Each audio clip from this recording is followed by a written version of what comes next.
Bonsoir madame, bonsoir monsieur. Nous sommes en situation critique. Je suis Thomas, votre hôte. Et ce soir à mes côtés, Cool World, Gabriel. Salut. La Panthère Rose, Frédéric. Bonsoir. Salut Fred. L'apprentie sorcière, Aurore. Salut. Et Peter Elliot le Dragon, Max. Salut Max. Salut. Situation critique, c'est la petite émission où on parle de films entre potes. Si vous aimez, mettez des likes, abonnez-vous, vous connaissez la chanson. Aujourd'hui, on parle de Qui veut la peau de Roger Rabbit, un choix de moi. Je vais dire rapidement pourquoi j'ai choisi ce film. C'est très bizarre, bref. C'est bizarre quand c'est moi qui présente. Donc moi, je choisis ce film parce que c'est un film de mon enfance que j'aime beaucoup. J'essaie en général d'amener des films d'animation qui sont originaux visuellement, donc ça en fait partie. Et puis je voulais commencer à mettre des films de certains réals assez peut-être évidents au niveau hollywoodien, mais qui moi j'aime bien, dont Robert Zemeckis. Et donc voilà, c'est un film qui mélangeait tous ces aspects-là. Donc voilà, c'est pour ça que j'ai mis ce film. Vous pensez quoi de ce film en deux mots, chacun d'entre vous? Fred, peut-être? Polar, ivresse. Les coches de Carouge qui résonnent avec toi, c'est magnifique. Aurore, tiens. Bon retour, Aurore, ça fait plaisir de te faire dans l'émission. Je dois dire deux mots, du coup. Je dirais souvenir et enfance. Très bien. Gab perturbant et doublage. D'accord, marrant. Et toi, Max? Je dirais drôle et authentique. Marrant.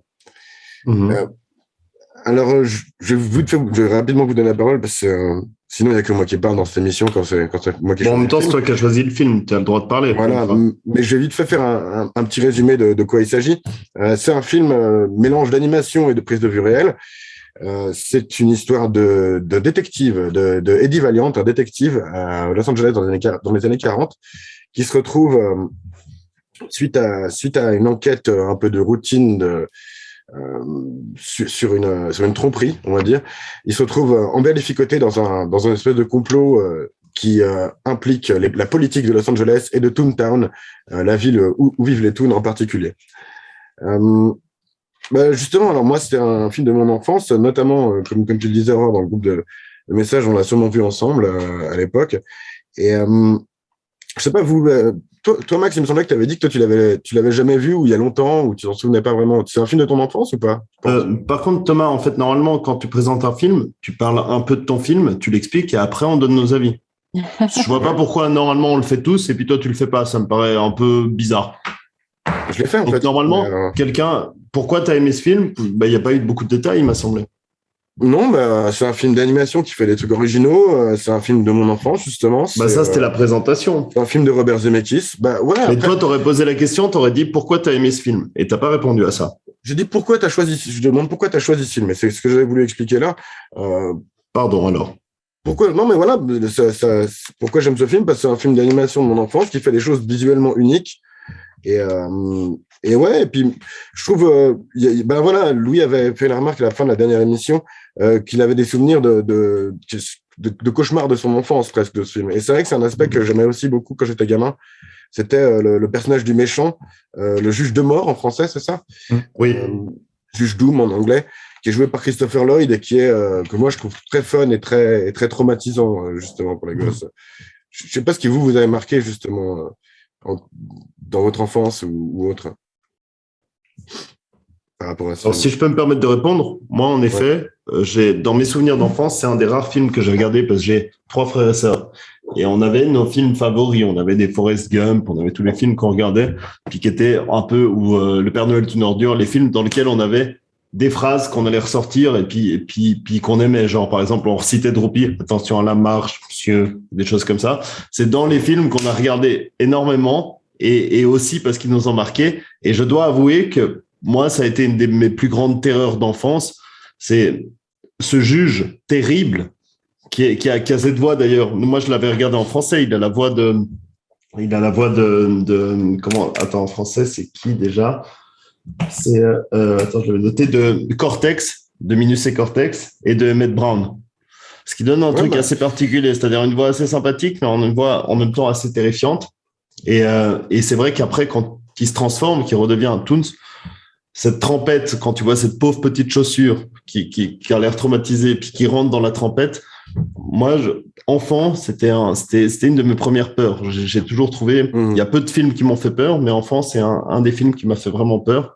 Et donc, c'est un film qui m'a marqué, qui a de bonnes références et surtout, voilà.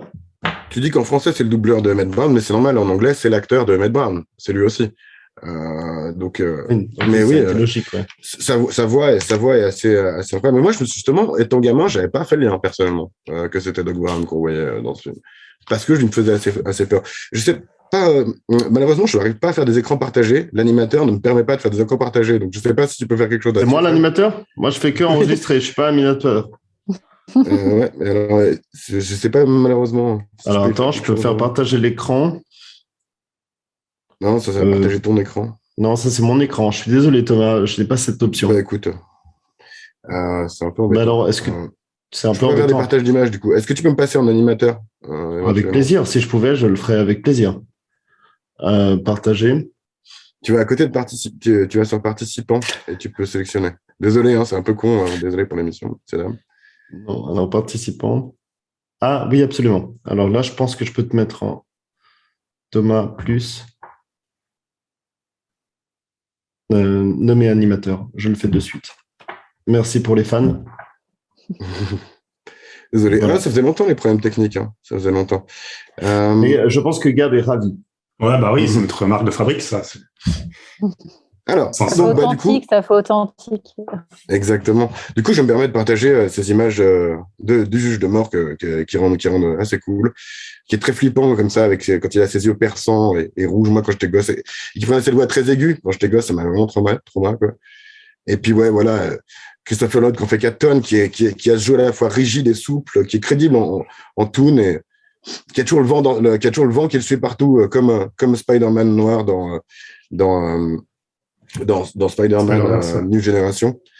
Et ouais, voilà, tout ce truc-là, justement, du jus, cette rage quand il se regonfle. La scène terrifiante, c'est ça. Ça m'a traumatisé gosse. Je pense même peut-être que j'ai pleuré. Tu vois, pour une fois, on me dit toujours quand c'est que Thomas pleure. Moi, je crois qu'à ce moment-là, quand j'étais gosse, j'ai dû pleurer. Pour la petite chaussure? La petite chaussure, mais parce qu'elle a tellement rien mérité. Tu sais, on te donne un rôle. Son seul rôle, c'est d'être la chaussure qui saute. Elle arrive et on la tue tout de suite. C'est abominable. Il y a aucune pitié à ce niveau-là. Ah, mais même moi, en regardant hier soir, ça m'a fait mal au cœur. On est d'accord. C'était vraiment ignoble. Elle est innocente. Hein, elle n'a rien fait à part être mignonne. C'est ça. Elle n'a même pas son autre père dans la chaussure. Enfin, elle est vraiment seule et elle meurt seule. Enfin, c'est un parallèle à la vie qui est terrible. Bah, c'est l'équivalent des animaux. Si on commence à torturer des animaux dans des films, c'est l'équivalent du petit chien, quoi. Un peu, exactement. C'est ça. Et je crois que ça reflète aussi un peu l'histoire en un sens de Roger Rabbit, quoi, lui-même, qui est ces personnages. Alors voilà, c'est un hommage au film d'animation, enfin au court-métrage d'animation des années 40, comme les films de la Warner Bros, comme avec Bugs Bunny, ou bien les Tom et Jerry, ou ce genre de choses, ou même certains films de Disney, certains courts-métrages de Disney de l'époque. Et du coup, il est très over the top, très criard, et son boulot, c'est de se faire taper dessus, et c'est de se prendre des coups, etc., pour faire rire les gens. Et il se retrouve ils en parlent dans le film que si tu veux attaquer un toon, tu l'attaques par le cœur, ce genre de choses. Je trouve qu'il y avait ce petit côté où, ouais, c'est un personnage assez triste finalement, Roger. Je sais pas si ça vous a marqué ton gamin ou même en voyant comme adulte ça. Moi, ce Roger Rabbit, il me fait penser un peu à comment il s'appelle cet acteur belge qui est alcoolique. Benoît Poelvoorde. C'est un peu ça. C'est-à-dire qu'on a tous une sympathie pour lui. On a tous un peu ce moment où on se dit bah ouais, il nous touche, etc. Mais en même temps, il est tellement exubérant qu'il en devient agaçant. Et moi, c'était un peu ça. Roger Rabbit, je me disais, putain, bah, tu vois, si Roger Rabbit tombe dans la tempête, c'est pas trop grave, qu'il ferme un peu sa gueule. Là, il m'a saoulé. En tant qu'adulte, il m'a saoulé. Alors que la petite chaussure, elle y pouvait rien. Lui, c'est un peu de temps en temps, genre, juste, oh, slow down, calme un peu. Tu me saoules, là, mec. T'es sous exta en permanence, tu me saoules. Et ça, je l'avais pas perçu quand j'étais enfant. Je pense que tu peux plus te reconnaître un peu dans Eddie Valiant à ce niveau-là, quoi. Et tu vois, quand il entre dans Toontown, où tout est non-stop du bruit, du mouvement, etc., tu sens que ça le pèse un petit peu, quoi. Mais bon, ce qui se passe dans le film, c'est lui qui apprend à se détendre et à desserrer du cul plutôt que l'inverse, quoi. Mais ouais. Ouais, mais cet univers Toon, c'est quand même très oppressant. Moi, j'ai commencé à regarder le film. Je me suis dit, bon, bah alors, j'ai du temps, je vais essayer de le regarder ce week-end avant de le regarder le dimanche soir à l'arrache. Je le regarde avec une copine, on commence, puis tout d'un coup, on a l'explosion de son, bam, avec tous les trucs, la première scène. Tu te dis, bordel de merde, mais c'est horrible, c'était stressant. On était en train de regarder ce film, et puis on était, putain, mais c'est super stressant, je vais pas avoir le courage de regarder ce film jusqu'au bout. Et pourtant, c'est un de mes plus beaux souvenirs d'enfance, c'est un film qui m'a vraiment marqué enfant, mais je me suis dit, putain, c'est prenant, ça demande une énergie, déjà, ne serait-ce que de regarder. Je pense que ouais, c'est typiquement un film qui m'a plus plu quand j'étais enfant qu'en le revoyant maintenant. J'avoue que ça faisait quand même quelques années que je l'ai pas vu, quoi. Mais toi, Max, tu disais que justement, tu n'avais pas de souvenir vraiment de ce film, tu savais pas si tu l'avais déjà vu ou pas. En ayant vu maintenant, c'est quoi ta conclusion? On va dire, est-ce que Écoute, t'en souviens? j'avais strictement aucun souvenir du film, du coup, c'était une découverte. Okay. Mais sinon, écoute, dans l'ensemble, il m'a plu, hein. Je trouvais ça assez cool. Tu sens qu'il y a des petites idées un peu critiques du milieu hollywoodien ou des petites critiques sous-jacentes de la société. Mais après, je trouvais que, je sais pas, pour moi, c'est un bon film, en fait, pour enfants. Même justement, tu vois, le début avec la chaussure, au final, tu prépares un petit peu les gamins aussi à la mort, parce que tu rends quelque chose qui est un peu immortel à leurs yeux, de mortel. Et c'est le côté un petit peu fort de l'histoire, je trouve.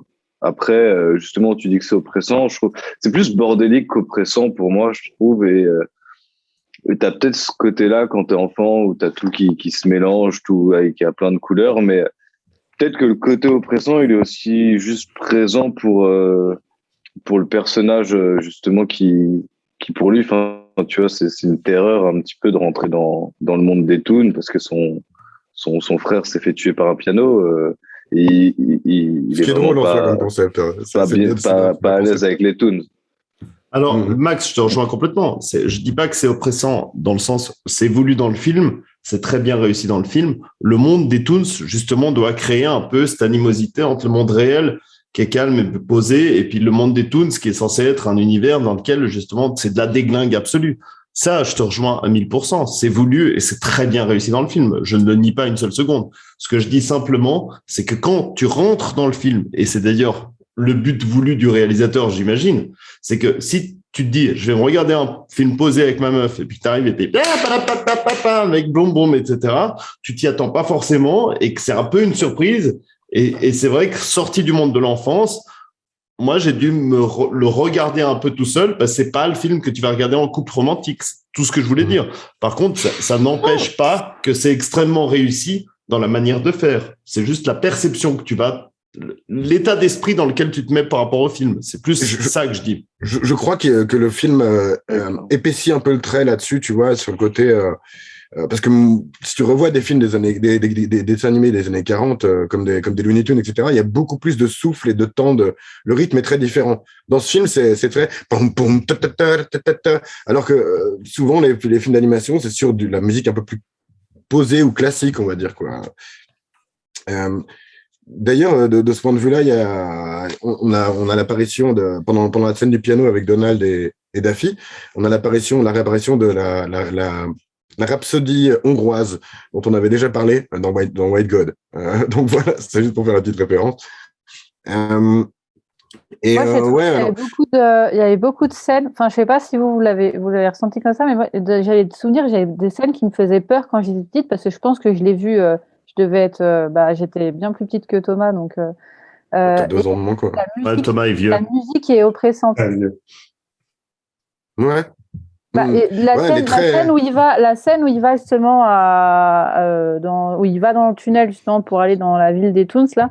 Et dans mes souvenirs, c'était un peu l'angoisse. Et en fait, c'était beaucoup la musique. Quand il roule comme ça, on ne sait pas où il va. Voilà, la musique, elle fait beaucoup dans le film pour le côté oppressant. C'est vrai. Et c'est vrai que dans la perception, je suis d'accord. Moi aussi, par rapport à la perception d'adulte, c'est justement peut-être dans l'enfance, on est habitué un peu à ce monde extrêmement surchargé. C'est un peu le monde Disney World, etc. On a l'impression, plus on en a, plus c'est le feu d'artifice, plus on en a plein les yeux, plus on est émerveillé. Et là, le voir en tant qu'adulte, et je pense que c'était le but du réalisateur, c'était de nous montrer un peu, il est pas dans le but de séduire, il n'est pas dans ces dessins animés où on doit séduire l'enfant. Il est aussi, et on le voit dans la caricature qui fait des personnages Toons, il nous montre aussi un côté insupportable de ce personnage Toons. Et c'est ce qui est intéressant et qui est assez bien réussi. C'est pour ça que j'étais très surpris que ce film ait été produit par une filiale de Walt Disney. C'est qu'en fait, on est un peu, et peut-être qu'on l'évoquera plus tard, on est un peu dans une critique de ce monde extrêmement surchargé, de ce monde électrique des Toons qui est en fait presque insupportable et qui est volontairement insupportable dans ce film, volontairement too much, et que je trouve très intéressant à évoquer. Je suis pas sûr que c'était vraiment une volonté qui. Je pense pas qu'ils voulaient voir de manière insupportable. Je pense que c'était plus pour faire rire les enfants à la base, non? Après, c'est en tant qu'adulte que tu vois ça, la chose insupportable, et pour un enfant, est-ce que ça l'est? Je pense que quand tu vois le personnage de Acme, quand tu vois la rencontre entre Valiant et Acme, tu vois en fait que le mec, la main qui est électrocute, la fausse tache. Tu vois que c'est censé être le mec relou. Tu vois que c'est censé être le mec insupportable. En fait, ce monde d'enfants pour les adultes est insupportable. Et je pense que c'est voulu un petit peu. Ce film est assez subtil. Ce film est pas juste binaire. Il n'est pas juste manichéen. Je pense réellement qu'il y a aussi la subtilité de te montrer que ce monde Toons, ce monde un peu de gros relous, c'est des gros relous touchants, mais ça reste des gros relous. Et je pense que c'est voulu qu'ils soient un petit peu, ils ont tous un peu une certaine noirceur. Ce film évoque un peu la noirceur des Toons. Et ça, c'est intéressant. Moi, c'est lourdeur. En tout cas, moi, désolé Thomas, mais pour moi, cette lourdeur, c'est pour souligner le fait que Valiant était en mauvais terme avec les Toons, quoi. Et tout ce qui était la rigole et tout ce qui va avec l'humour, machin, qui pouvait lui rappeler les Toons. C'est pour ça qu'en fait, il y avait toujours entre guillemets, ce running gag pour lui, justement, toujours pour souligner le fait que Valiant était en mauvais terme avec tout ça. Pour moi, c'est pour ça, cette chose. Je pense qu'il y a un peu des deux, mais je veux juste dire un truc, c'est que pour moi, Roger Rabbit est particulièrement une caricature de ces cartoons des années 40. Parce qu'ils ont un peu évolué avec le temps et on le voit, notamment au comportement de Daffy Duck. Pour ceux qui sont un peu intéressés à l'histoire de ce truc-là, donc le Daffy Duck du début, il était beaucoup plus et tu vois, beaucoup plus en pétage de plomb complet. Et après, il est devenu plus un personnage qui est utilisé plus subtilement et c'était plus dans son caractère que le fait de crier et de sauter partout qui en faisait quelque chose de drôle. Donc, je pense qu'il y a, en tout cas, ça parle des cartoons spécifiquement des années 40, de l'époque du film lui-même, où se passe le film lui-même. Et juste après de dire si c'est uniquement un jugement positif ou négatif, je pense pas. Je pense que c'est un peu des deux, mais vas-y. Alors, moi, je me permets de répondre à Gab, parce que ce que Gab a évoqué est intéressant. Moi, je pense très clairement, il y a une volonté du réalisateur, et on le voit par rapport au comportement de Donald et Daffy Duck, où on voit qu'en fait, on a le caractère, dès le début, dès la première scène, on voit avec le bébé, t'as l'image qui est donnée à l'écran. Et en fait, ce qui est subtil dans ce film, c'est l'image telle qu'il est réellement. Le bébé, en fait, c'est un vieil alcoolique pervers qui fume des cigares, alors que normalement, il est le bébé naïf. Donald et Daffy Duck, tu vois qu'ils sont dans une concurrence presque. J'ai lu sur Wikipédia où il disait, en gros, dans la première version, t'as Donald qui traite de sale nigger à Daffy Duck. En fait, ils essayent de montrer un peu le côté noir. Tout ce film porte justement sur la noirceur de ces personnages qui sont tels qu'ils sont à l'écran et qui sont dans une réalité, dans la vraie réalité des personnages beaucoup plus noirs et dégueulasses que l'image un peu fun et funky qu'ils ont. Et presque tout le film se porte là-dessus, c'est-à-dire t'as les Toons tels qu'ils sont à l'écran et t'as les Toons tels qu'ils sont derrière, c'est-à-dire c'est un peu une critique du monde hollywoodien dans lequel t'as l'acteur qui donne un personnage et puis ce personnage n'est pas la réalité de l'acteur. Et c'est cette critique un peu subtile qui a été faite. crois qu'il souligne quelque chose, c'est la nature très violente, en tout cas, des cartoons de cette époque, puisqu'il y a, ils n'arrêtent pas d'essayer de s'entretuer, quoi, les toons, et finalement, eux ne meurent jamais, mais eux peuvent tuer quelqu'un. Eux sont capables de tuer le frère de Valiant, ou bien le juge de mort, il est capable de tuer aussi. Donc, je ne sais pas nécessairement où ça va aller, mais je pense qu'il y a en tout cas une forme de critique du contenu. Après, est-ce qu'on peut l'extrapoler à une critique d'Hollywood? Je ne sais pas. Si on parle d'un point de vue purement philosophique, pardon. Alors, je finis, puisque j'ai commencé. Si on parle d'un point de vue philosophique, l'intérêt de la chose, c'est ce qui se passe à l'écran. Là, à l'écran, on a cette image sublimée de tous ces personnages. Ensuite, qu'est-ce qu'il y a derrière? Il y a, et c'est tout le rôle de ce film, c'est est-ce que ces personnages ont une identité? Est-ce que ces personnages ont réellement une personnalité? Puisqu'en fait, on le voit, ils n'ont pas des droits comme ceux des humains. Ils peuvent être détruits dans la tempête comme s'ils n'étaient pas des êtres vivants capables de penser. Or, tout l'intérêt de ce film, c'est d'entrer dans l'envers du décor et de montrer ces personnages qui sont à la base des gagas. On voit que derrière, il y a des personnages qui sont capables de sentiments, comme on le voit avec Roger Rabbit, qui est en fait un personnage qui est plein de sentiments. On voit la femme fatale, qui est en fait une femme capable d'intelligence, alors qu'elle est censée être que la stupidité, que celle qui est des seins et un cul. Et c'est tout l'intérêt de ce film, c'est de montrer ces personnages comme étant des êtres capables d'intelligence, des êtres capables de subtilité. Et je pense que cet effet-là est tout le but et l'intérêt du film. Je pense qu'il fait un truc intéressant avec la femme fatale, c'est par rapport au code du film noir où tu t'attends à ce qu'elle soit traite et qu'elle s'amuse à... Et en fait, elle dit, elle est pas méchante, elle est juste dessinée comme ça. Elle est subtile. C'est de montrer des toons comme étant des êtres subtils. Des êtres qui ne sont pas simplement des gens qu'on met dans la trompette. Oui, mais c'est important que je le dise. Après, je ferme ma gueule. Mais j'ai le droit d'avoir mon avis. J'ai manqué une émission, donc j'ouvre ma gueule un peu plus cette fois. C'est ça. Chacun son tour. Voilà. Après, vous avez le droit de répondre sur ce que je dis. Avec grand plaisir, je ferme ma gueule. Ou Max qui avait envie de répondre avant. Aurore, je crois, avait envie. Après, je parlerai après. Moi, je le dis avant d'oublier, parce que je finis par oublier à force d'écouter Fred. Là, j'ai perçu un autre truc adulte que j'avais pas du tout perçu quand j'étais petite, c'est que on a l'impression qu'il y a un peu une opposition entre les gens et les toons. Un peu genre ils vont piquer le boulot, tu sais, cette industrie ça mange un peu tout et puis petit à petit, toi, ils rachètent les bus rouges et tout, et c'est tout le temps des industries du cinéma qui produisent des toons. Moi, je l'ai subi, enfin un peu comme quand les ouvriers ils se plaignaient que c'était remplacé par des machines, quoi. Je l'ai perçu comme ça à l'âge adulte. Des balais qui passent le balai, par exemple. Là, ouais. Ouais. Mais j'ai l'impression que, et pareil, ils sont dans des bars, ils sont tous en train de boire, en train de se plaindre, et il y a tous les Toonzor, et puis ils les aiment, on sent qu'ils les aiment pas trop, et Valiant, il le prouve bien, parce que lui. Il y a un côté où ils sont à l'extrême, il les déteste. Il y a un côté citoyen de seconde zone, et où ils sont clairement, quand il va dans le club, où est Jessica, c'est un club qui est réservé aux humains, mais tous les gens qui y travaillent sont des toons. Ouais. Tu vois, donc il y a clairement ce côté un peu ségrégation, qui est un peu posé là, quoi. Mais Aurore évoque quelque chose d'extrêmement important. C'est-à-dire qu'on a en effet les humains, tels qu'ils sont évoqués à travers Valiant, qui sont des vieux pochetrons, qui sont en train de vivre leur vie, qui sont un peu des ouvriers, qui vivent avec lassitude tout ce qu'ils ont dans leur vie, alors que les toons sont dans la lumière. Et ça, c'est très vrai. Par contre, un autre aspect, parce que je ne veux pas développer ça, autrement je vais parler trop longtemps. Un autre aspect qu'elle a dit, qui est très juste, c'est les bus rouges. Les bus rouges, ça fait référence à quelque chose qui s'est passé à Los Angeles à l'époque. À l'époque, il y avait des métros, et il y avait des trams qui traversaient à peu près toute la Californie.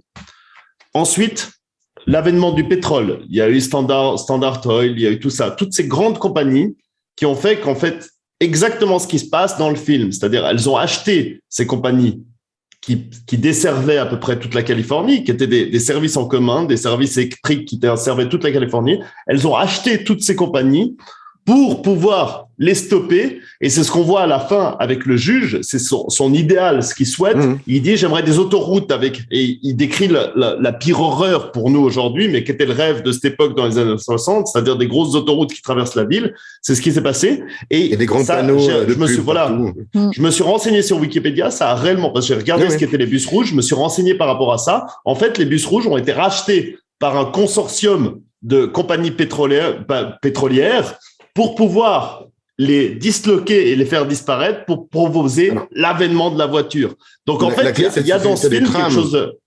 C'était des trams. C'était des trams, c'était remplacés par des bus. Des bus ils ont remplacés par des bus. On est tout à fait d'accord. Ils ont remplacé par des bus et ensuite ils ont enlevé les voies pour créer des autoroutes et puis pour pouvoir la voiture toute puissante. Donc en fait, il y a quelque chose d'historique et juste. Exactement. C'est ce qui s'est passé. Il y avait dans toute la Californie un des plus gros réseaux qui existait.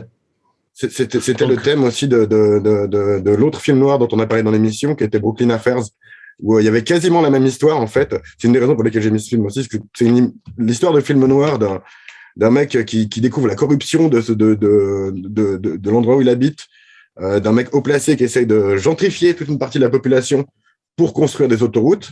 Bah, il y a la même histoire dans Brooklyn Affairs que dans Roger Rabbit. Et quand j'étais gamin, j'avais pas du tout capté qu'il y avait cet aspect-là non plus. Ouais. Dans les films noirs, c'est toujours le même schéma scénaristique, finalement. Ben, je me rendais pas compte à ce point-là, quoi, finalement. Mais là, il y a un rapport historique que j'avais pas vu enfant. Max, tu avais quelque chose que tu voulais dire tout à l'heure? Alors, pour moi, tu vois, justement, c'est pas autant. Alors, déjà, pour moi, Zemeckis, de base, il est pas. Alors après, j'ai pas regardé qui est-ce qui a écrit le scénario, mais pour moi, c'est quand même quelqu'un qui fait juste. Qui réalise très bien, mais qui est pas forcément non plus dans la recherche d'une grosse critique. Mais si on devait essayer de voir quelque chose là-dedans, je dirais que oui, il y a une bonne critique du showbiz, mais il y a surtout, en fait, une critique, tu vois, on parlait justement de la dichotomie entre le monde des toons et le monde des hommes. Et pour moi, tu vois, c'est plutôt justement genre l'enfance et l'adulte. Et on voit très bien qu'en fait, c'est par le prisme du monde des humains qu'en fait les toons deviennent mauvais. C'est à cause du showbiz. Eux, ils sont toujours, c'est des acteurs, c'est des enfants qui s'amusent, qui rigolent, ils veulent juste rire et aimer, et au final, c'est parce qu'on les met en vedette et c'est parce que des hommes veulent bâtir des choses sur eux, les escroquer ou faire, comme tu dis, construire des autoroutes. Ce genre de choses-là, en fait, amène vraiment en fait un côté négatif dedans. On voit que le bébé, du coup, est aussi corrompu, hein, et c'est une star enfant qui est mauvais. Je pense que tu vois justement les toons, si tu les laisses dans leur univers, tout se passe très bien, ils s'amusent, ils rigolent, mais une fois qu'on les met au monde des humains, voilà. Mais une fois que tu le mets au monde des humains, forcément en fait il y a des mauvaises choses qui arrivent, et c'est plus ça que j'ai vu en fait. Tu vois, moi j'ai pas trouvé ça si oppressant ni négatif, mais ouais, non, je trouve que si on doit décoder quelque chose là-dedans, c'est ça, c'est au final, ne vous faites pas avoir par le monde des adultes qui est mauvais, qui est méchant, et continuez à rester enfant, quoi. Tu penses, ok.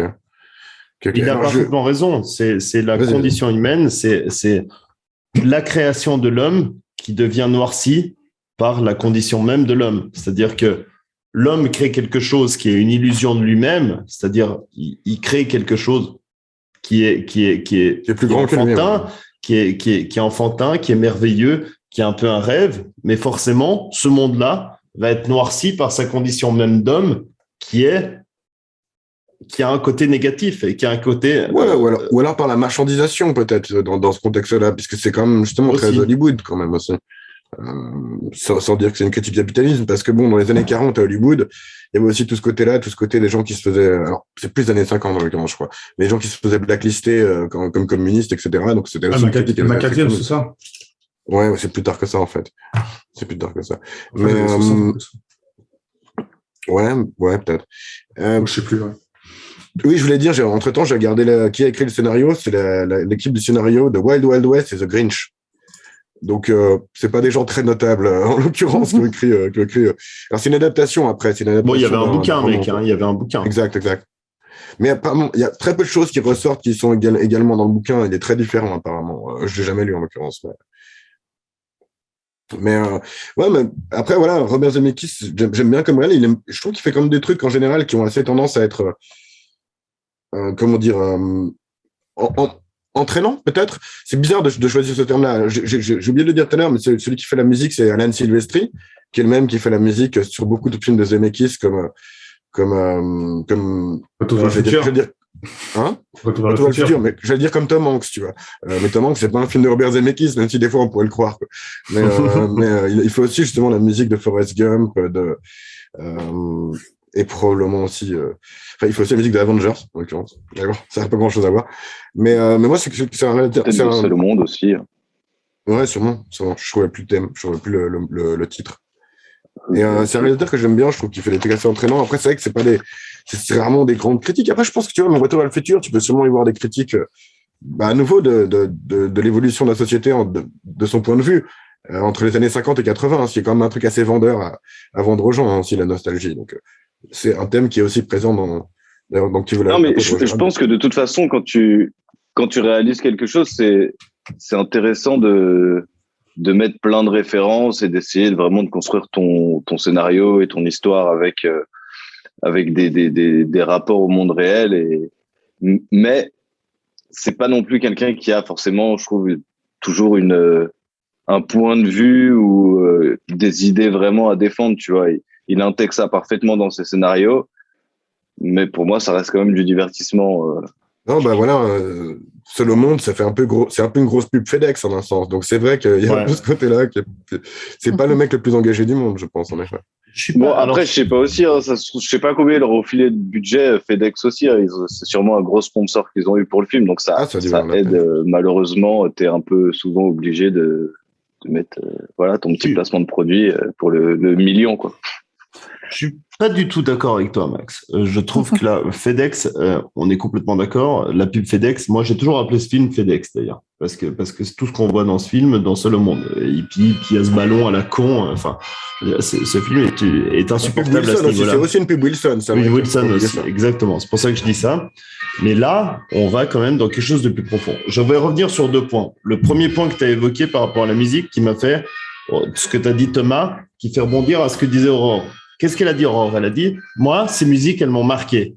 Ces musiques, je les associe à ce film. Ces musiques, elles m'ont fait penser, elles m'ont associé des moments de peur. C'est ça, une vraie musique de film. Contrairement à certains films où on prend une musique qui a été déjà toute faite et puis on la met dans le film parce que ça rend cool. Là, il y a une musique qui a été associée au film, qui a été associée à une émotion. Et c'est ce qu'Aurore a très bien exprimé.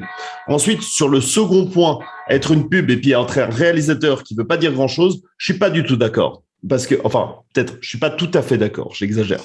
Mais je suis, pour moi, dans ce film, tel qu'il l'évoque, il y a quand même une critique qui est assez bien faite de cette société.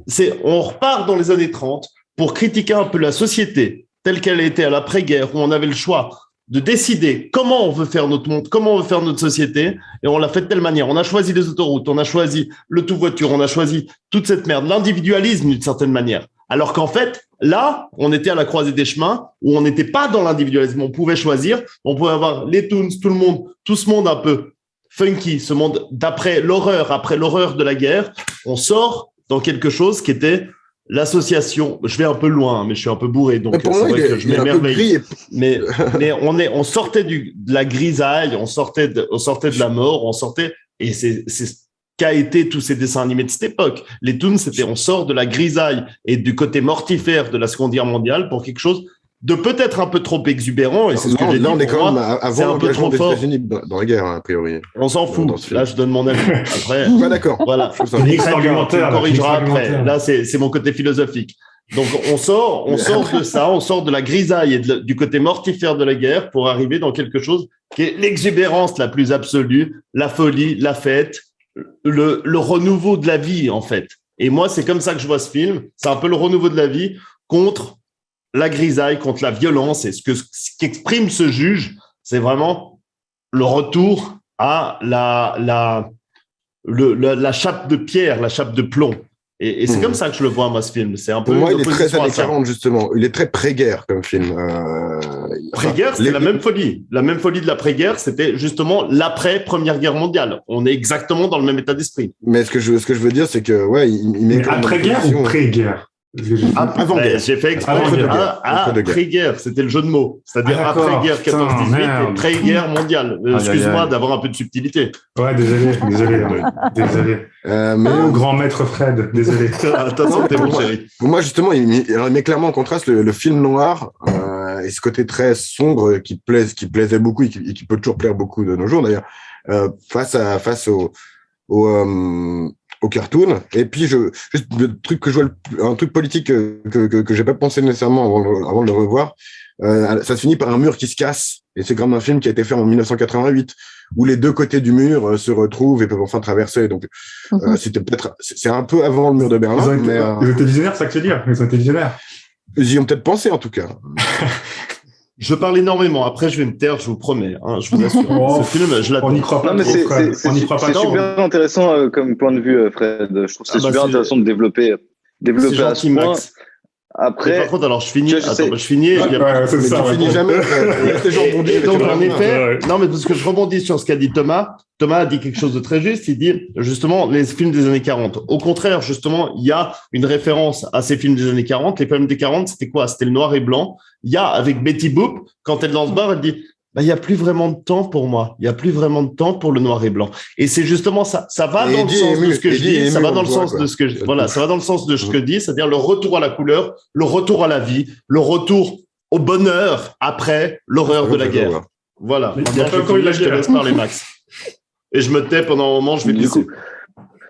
Ah non, je t'écoute. Non, mais je disais, c'est super intéressant comme point de vue, mais après, j'essaie de pousser le truc et justement voir où est-ce que du coup le réel peut se placer en termes historiques, parce que dans ce cas-là, tu vois, il y a ce mouvement à vouloir faire. Enfin, tu dis que le monde il est très funky, tu vois, avec tous les toons, avec tous les dessins animés, et que du coup c'est ça qu'on veut. Après, t'as du coup le parallélisme avec cette personne, tu vois, qui veut plutôt construire des autoroutes, qui veut plutôt du coup un développement du monde réel qui est quand même brut et méchant. Et en soi, alors oui, cet homme-là meurt à la fin. Et du coup, pour lui, ça voudrait dire qu'au final, est-ce qu'on est plutôt parti du bon côté ou du mauvais côté? Enfin, je trouve, tu vois, il y a peut-être un truc à éclaircir là-dessus, parce que dans ce cas-là, ça voudrait dire quoi? Ça voudrait dire qu'on a fait le mauvais choix, du coup, parce que dans la réalité, il est quand même vivant et du coup, tout ce funky n'existe plus. Et on est passé dans un développement bête et méchant. On a fait la moitié du choix et j'ai répondu juste avant pour ceux qui ont vu l'émission. J'ai déjà répondu à cette phase-là, c'est-à-dire oui, on n'a pas été complètement dans la caricature, on n'a pas été complètement dans l'opposé. Suffit de remettre rewind et j'ai déjà répondu à ce que tu dis là. Oui, mais c'est ça, tu vois. Je trouve qu'au final, il évoque des choses sans se placer vraiment. Et c'est pour ça que je te disais, pour moi, Zemeckis, il réalise très bien ces trucs, il met plein de références, il évoque des sujets, mais par contre, il se place pas. Bah pour moi, ça pourrait peut-être dire quelque chose aussi de plus méta par rapport à l'évolution de l'industrie de l'animation et de l'animation comme elle est. Parce qu'il est fait en 88, justement, une période qui n'était pas non plus... Enfin, les années 80, il y avait justement l'arrivée de Ralph Bakshi qui était produit par Spielberg. D'ailleurs, ce film est aussi coproduit par Spielberg via Amblin. Mais on était quand même avant ce que les gens appelaient la renaissance Disney. Donc on était dans un moment où on était un peu dans une période un peu peut-être pas idéale, en tout cas l'animation hollywoodienne, où elle plaisait peut-être un peu moins, et elle avait aussi moins de moyens. Et puis ça prédate. Non, mais de synthèse aussi. Le budget, c'est quoi? C'est 70 millions, il me semble. J'ai vu 70 millions, et c'est peu pour l'époque. Non, je pense que c'est beaucoup. Ah non, je pense que c'est... Non, moi, ça me semblait beaucoup. Roger Rabbit était très ambitieux, justement, mais c'est un film en mélange entre animation et prise de vue réelle aussi, tu vois. On était peut-être en train de s'éloigner de ce qui faisait que l'animation pouvait plaire à des mecs comme Richard Williams, qui est le réalisateur de l'animation. Après, Disney avait déjà fait ça avec la meuf au parapluie, là. Mary Poppins. Voilà. Putain, non, mais il y a pas mal de mélanges de films prise de vue réelle, etc. C'est clair. Donc, ils ont déjà fait ça, c'est pas un truc nouveau pour Disney, ce genre de choses. Après, c'est vrai que c'est plus une sorte de parodie. Enfin, c'est vrai que c'était ambitieux dans le côté un film noir, un peu en mode prise de vue et mélange des dessins animés, qui était un peu audacieux, on va dire, pour l'époque. Mais c'est vrai qu'en soi, c'était déjà quelque chose qui faisait déjà Disney.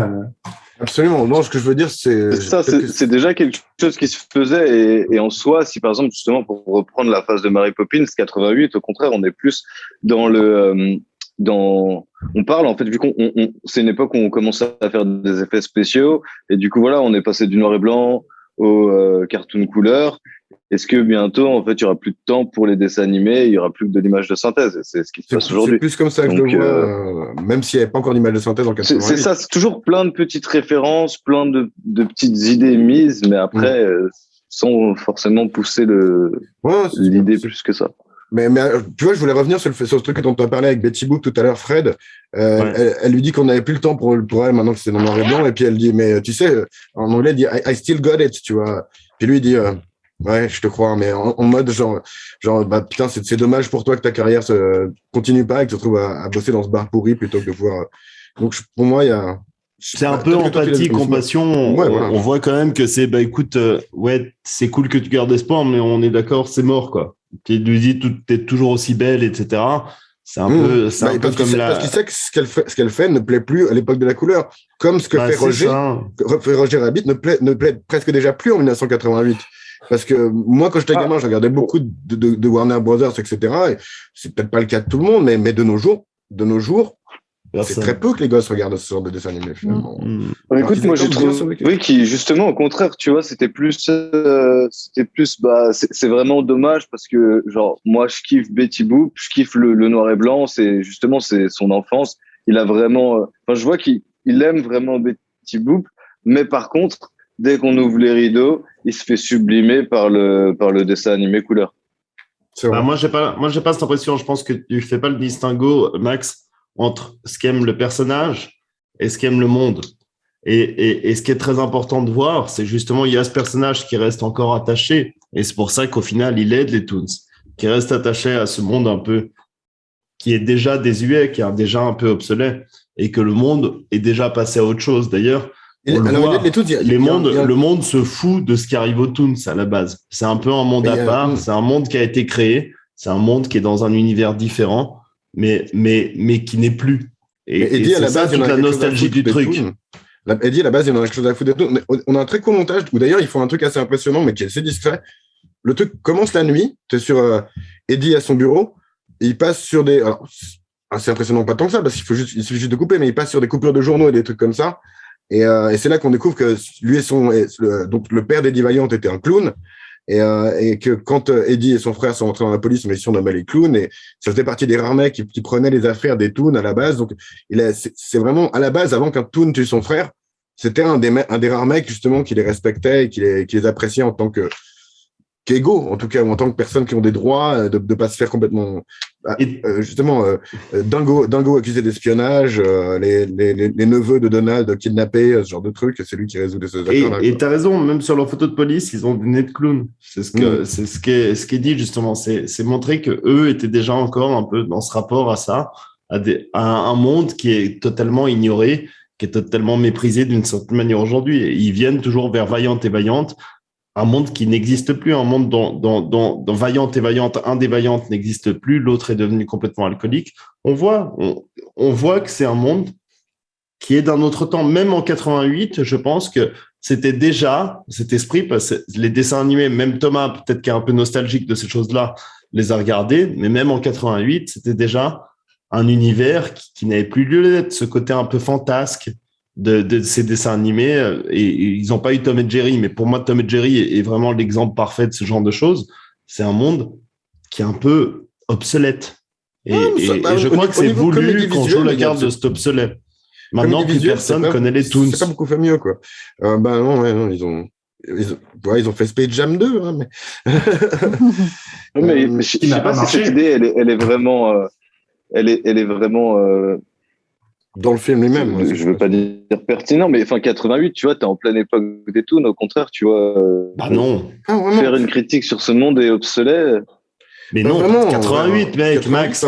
88, tu découvres Nike, tu découvres Michael Jordan, tu découvres un autre monde. Enfin, je veux dire, c'est le monde de la réalité, c'est le monde de la consommation. On n'est plus dans le rêve. Mais les Looney Tunes, c'était mort dans les 80. En 88, c'était mort. Après, faut le voir plus loin, le truc. Voir plus loin, c'est un peu le monde du showbiz, quoi. On passe toujours à autre chose. Un truc plus frais, la viande fraîche, toujours à chaque fois. Tu vois, puis on laisse de côté ceux qui ont fait le succès d'avant. Donc, ouais. C'est un peu ça. Personnellement, moi, je suis né en 93 et les Toons, pour moi, toute mon enfance, c'était de la folie. J'ai adoré, tu vois. Je trouvais, j'étais en plein dedans, alors que je suis né quand même Bah, tu regardais les Animaniacs ou tu regardais Minus et Cortex? Enfin, les Animaniacs, tu trouvais déjà ça ringard. Mais non, mais non, je kiffais trop quand j'avais cet âge-là. Alors, les Animaniacs, ce qui était ringard, c'est qu'ils faisaient des références aux films des années 40 parce que Spielberg voulait faire des dessins animés pour ses potes. C'est surtout ça qui était un peu. Mais... Je sais pas, les Toons, on regardait plus. C'est un peu. Moi aussi, je regardais ça cartoon tous les dimanches, quoi. J'adorais ça. Je regardais ça cartoon tous les dimanches. Je sais pas quel âge t'avais en 88. Ok. T'avais quel âge en 88? Fred, t'avais 35 ans déjà, non? Moi, non, moi, j'étais pas né, moi. J'étais pas né en 88. C'est sûr. Je sais pas, hein, tu sais.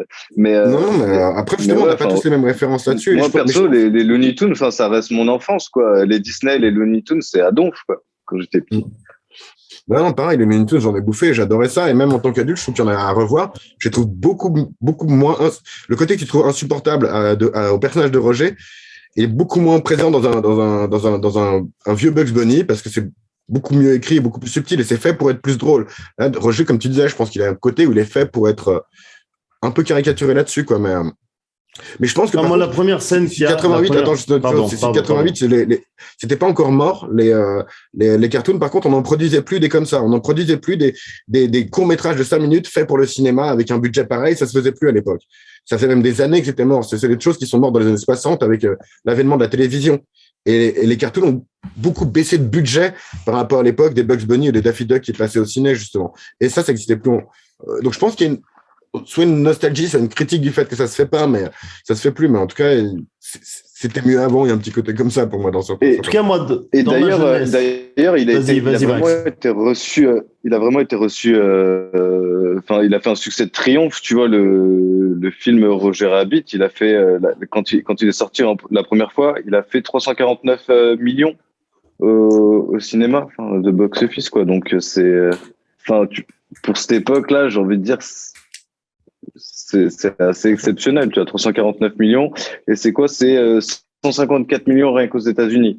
Donc oui, mais là tu mélanges tout. Je veux dire, évidemment que ce film a eu un succès, ça veut pas dire que ça voulait dire que l'époque des Toons avait du succès. Ce que je veux dire, c'est que moi, quand je voyais le film, la première scène de ce film, et d'ailleurs c'est ceux qui font exprès d'utiliser, c'est de montrer un peu cette époque un peu ringarde, cette époque un peu caricaturale des Toons, mais on voit ensuite tout l'envers du décor. Pourquoi ce film a fonctionné? Parce qu'il montre l'envers des décors des Toons. Le seul qui a réussi à reproduire un peu cet univers des Toons avec un côté un petit peu absurde dans le fonctionnement, c'est Marc Dupont-Avis qui a réussi un peu à reproduire cet univers-là. Mais cet univers-là, quand nous étions jeunes, était déjà un petit peu désuet. Donc c'est une erreur, mais j'insiste là-dessus. C'est une erreur de penser que ce film montre le succès des Toons. Non, ce film est un succès parce qu'il montre l'envers des Toons et qui montre justement quelque chose de différent de cet univers qui avait été créé dans les années 40. C'est tout l'intérêt de ce film. Après, peut-être que pas tout le monde ont eu cette lecture comme tu as eu toi, Fred. Peut-être qu'ils ont juste été contents de voir qu'il y avait des Toons qui revenaient sur. Je pense pour les enfants, c'était le premier degré. Le succès pour les parents, peut-être qu'il y avait un côté. Ah tiens, ça reparle d'une autre époque. Peut-être que moi j'ai connu, que Robert Zemeckis a connu, ou que les mecs qui ont écrit ont connu, ou que Richard Williams ont connu. Tu vois, je pense que pour les adultes et pour les enfants, c'était pas la même expérience en 88. Même pour les adultes, il y avait un aspect nostalgie. Il y avait un aspect nostalgie qui était aussi prégnant et qui était important peut-être pour eux. Ils revoyaient les mêmes héros qu'ils avaient quand ils étaient gamins, quoi. Enfin, les mêmes personnages. Donc, je pense. Et puis quand t'es petit, quand t'es petit, si tu traînes tes parents au cinéma justement pour aller voir ce film, c'est parce que t'as envie de voir les Toons et à la limite parce que cette fois-ci ils sont dans ton monde, dans le vrai monde. Donc c'est encore plus, mais pour moi, ça montre quand même le succès des Toons. Et ça, je te rejoins, Max, et c'est tout l'intérêt et c'est pour ça que pour une fois, Thomas a fait un très bon choix de film, c'est que le voir en tant qu'adulte, moi qui ai vu ce film en tant qu'enfant, j'ai une perception totalement différente. Et puis, ce que tu as évoqué, c'est-à-dire qu'on le voit, on traîne nos parents et on l'emmène pour voir un film qui est un film d'enfant. Aujourd'hui, le voyant en tant qu'adulte, je vois toutes les ficelles qu'il y a derrière et qui montrent que Robert Zemeckis est loin d'être un abruti parce qu'il nous montre un petit peu ce côté noir que j'avais pas perçu en tant qu'enfant. J'avais juste peur du juge, j'avais juste tous ces éléments-là qui étaient sur l'émotionnel. Là, j'ai eu un côté plus réflexion et ce film est profond et brillant du début à la fin. Et ça, je pense que c'est un excellent choix pour en discuter. Ils ont des choses. Je voulais dire, pour moi, une des raisons du succès, c'est un aspect dont on n'a pas beaucoup parlé finalement. Alors, justement, vous l'avez un peu évoqué que les films d'animation, on mélange de l'animation et des prises de vue réelles, c'est pas tout à fait nouveau. Mais fait comme ça, c'est tout à fait nouveau. Si tu revois Mary Poppins, c'est juste des gens que tu vois de face, mais il y a des bons côtés aussi, mais c'est juste des gens que tu vois de face avec des trucs de dessin animé. Là, tu as des changements d'angle, mais c'était quand, tu as des jeux d'ombre, oui, c'est 20 ans avant, bien sûr. Voilà. Mais même quand tu regardes, pour moi, c'est plus impressionnant que Space Jam, tu vois, même si Space Jam est un peu plus, il a l'air plus facile parce que c'est des images de synthèse, hein, et il y a beaucoup plus de références, on va dire, auxquelles les acteurs peuvent s'accrocher. Là, tout est fait, tout est repeint par-dessus des objets, tu vois. Enfin, dans cette scène, tu vois, ils ont quand même dû se faire chier à peindre les reflets de Donald dans le truc, dans le piano. À chaque fois qu'ils utilisent des objets, alors, ouais, voilà, ce genre de conneries. S'amuser à faire ça, bonne chance, quoi. Je pense qu'ils ont dû accrocher Enfin, ils ont beaucoup de marionnettistes, en fait, mais je pense qu'ils ont dû accrocher le miroir et puis le faire bouger et ensuite repeindre le personnage en plus après. Par exemple, tu vois, les belettes qui accompagnent le juge, elles ont des flingues qui sont des vrais flingues. Donc, il fallait bien qu'un mec se déplace avec le flingue dans la pièce et ensuite, ils se sont fait chier à tout repeindre par-dessus. Ou quand il noie Roger dans l'évier, quand Roger ressort, il crache de l'eau, mais pas de l'eau de cartoon, ça aurait été facile à faire pourtant. Non, il crache de la vraie eau. Et si tu regardes des trucs de behind the scenes, il y a un petit machin carobinet qui sort, etc. C'est un truc de malade. Ils se sont vraiment fait chier comme des fous, quoi. Pour arriver à faire que ça interagisse. Il a bien vieilli, hein, quand même. Hein. Grave. Je trouve qu'il a super bien vieilli. Hein. Sauf sur la fin, quand même. Hein. Ouais, sur Toonville, là, dans Toonville. Toonville, non, pas ça. Mais par contre, justement, c'est quand il y a le combo image réelle et la scène finale, non, je trouve que pas du tout. Ou le juge, quand il a les yeux qui sortent, c'est quand même horrible, quoi. Ouais, après, il est signé Disney, donc dans l'histoire, il a bien vieilli. Après, je pense que vu qu'il est signé Disney, il y a énormément de probabilités pour qu'il ait été réactualisé et refait. Quand même, toutes les parties dessins animés, elles sont vraiment améliorées, quoi. Je pense pas. Déjà parce qu'il n'est pas officiellement Disney, qu'il n'a pas été fait par les studios Disney, et parce que Disney aime bien oublier que ce film existe. Hein. Ils font jamais de référence nulle part. Ils aiment bien faire semblant que, notamment Jessica, hein, ils préféraient qu'elle n'ait pas existé parce que c'est pas tout à fait les images. Parce que Disney ne pouvait pas assumer un film pareil. Il y a de l'alcoolisme, il y a du sexe, il y a des meurtres, il y a tout ce que Disney n'aime pas. C'est trop dark, c'est trop sale, c'est trop dégoûtant. Et puis ils insinuent qu'ils exploitent Dumbo avec des cacahuètes, c'est bon. En plus, voilà, exactement. C'est du travail pour les cacahuètes. Disney. Je suis surpris d'ailleurs qu'il était. C'est pour ça que c'était dans les premiers mots que j'avais dit. J'étais surpris justement que ça a pu être accepté. Par contre, si je veux revenir par rapport à Thomas, qu'il a dit, où il parle de la comparaison avec Space Jam, la différence avec ce film et Space Jam, c'est que dans ce film, il y a un scénario. Moi, je crois aussi que c'est les gens qui ont travaillé dessus ont eu beaucoup plus d'amour, malgré que c'était beaucoup plus difficile à faire à l'époque d'avant. Justement, le directeur de l'animation, Richard Williams, c'est un mec qui est connu pour avoir quasiment craché tous ses projets parce qu'il travaillait trop longtemps dessus et ça n'arrivait jamais à se faire. Son film le plus connu, c'est le cordonnier, le voleur et le cordonnier. Je sais pas si ça vous dit quelque chose. Voilà, mais oui, parce que qui c'est qui a volé l'idée? C'est Disney. Ils l'ont fait de leur côté, tu vois. Parce que lui, il a mis 30 ans à essayer de faire son film. Il n'y a pas réussi parce qu'il s'est beaucoup trop donné et il n'a pas réussi. Et du coup, mais je connais pas la version de Disney non plus, hein. Non, mais c'est Aladdin. C'est Aladdin, en gros. Beaucoup de trucs ont été repris pour Aladdin, en fait. Ok. Quoi, tu veux dire que Disney vole toutes leurs histoires? Arrête. Ça va. C'est tellement pas le genre. Non, c'est pas Disney. C'est tellement une boîte qui est dans le soutien et puis dans l'aide aux jeunes artistes. Bien sûr. Ils aiment beaucoup donner. Ils aiment beaucoup, Disney. Il y a eu également Chuck Jones qui a travaillé dessus. Chuck Jones, qui était donc un des plus grands réalisateurs des cartoons de la Warner. Et lui, il a travaillé notamment sur lui était très énervé que Zemeckis ait un peu effacé la vision de Richard Williams sur la manière dont devait se passer ce combat entre les deux canards. Donc, tu vois que les mecs étaient passionnés juste pour une scène comme ça, quoi. Donc, je trouve que ça se ressent parce que en fait, ils ont fait plus d'efforts qui étaient nécessaires il y a un concept qui a été inventé pour parler de ce film, ce qu'on appelle bump the lamp. Parce qu'à un moment, tu as Eddie qui rentre dans une pièce en tenant Roger par les oreilles, et il se cogne dans une lampe. Et la lampe, elle fait, du coup, elle swing comme ça, et du coup, ils ont dû se faire chier à repeindre toutes les ombres de tout le monde à chaque seconde pour que ça matche. Ils avaient absolument pas besoin de faire ça. Ils ont juste décidé de le faire parce que c'était cool. Et il y a beaucoup de choses dans ce film à des moments comme ça. Tu vois Roger qui saute sur le lit et le lit qui s'enfonce en dessous de lui. Comment tu fais ça? C'est des trucs de malade. Moi, c'est une des raisons pour lesquelles j'aime beaucoup ce film. En fait, là, je l'ai revu 2 fois, comme je vois à chaque fois 2 fois les films. La première fois, j'étais trop distrait par les trucs impressionnants, en fait. À quel point, mais comment ils ont fait ça? Faut vraiment être attentif au film. Mais même si j'aime bien le film aussi à son premier degré, c'est vraiment pour cette prouesse visuelle-là que moi, je trouve vraiment intéressant, quoi, personnellement. Non, mais techniquement, c'est vrai que ça reste un très beau film. Hein. Même les acteurs, je trouve qu'ils arrivent très bien à anticiper la position des futurs dessins. Et puis, ils arrivent toujours à te tromper. Typiquement, avec le coup de la cravate, tu vois, qui se lève. Et enfin, tous les gestes, toutes les petites choses qui influent sur notre monde, tu vois, les petits déplacements comme ça, à chaque fois, tu te dis, mais comment est-ce qu'ils ont fait ce plan? Tu vois, même le flingue qui fait comme ça, tu te dis, mais est-ce qu'ils ont pris une ficelle, ils l'ont bougé, ensuite ils ont dessiné le personnage? Enfin, c'est vraiment quand même bien fait, quoi. Après, voilà, 88, mais je pense que c'était vraiment une bonne époque pour ça, quoi. C'était, les mecs, ils ont bien géré, ils avaient déjà un petit peu d'arriéré avec le monde du dessin animé et le monde réel mélangé, mais la technique est vraiment parfaite. Mais tu as parfaitement raison, Max. Et d'ailleurs, il y a ce qui était intéressant, parce que moi, j'ai feuilleté un peu la page Wikipédia qui est très longue. C'est rare qu'il y ait une page Wikipédia aussi longue pour un film. Et ce que tu dis est hyper juste, c'est la difficulté de la technique.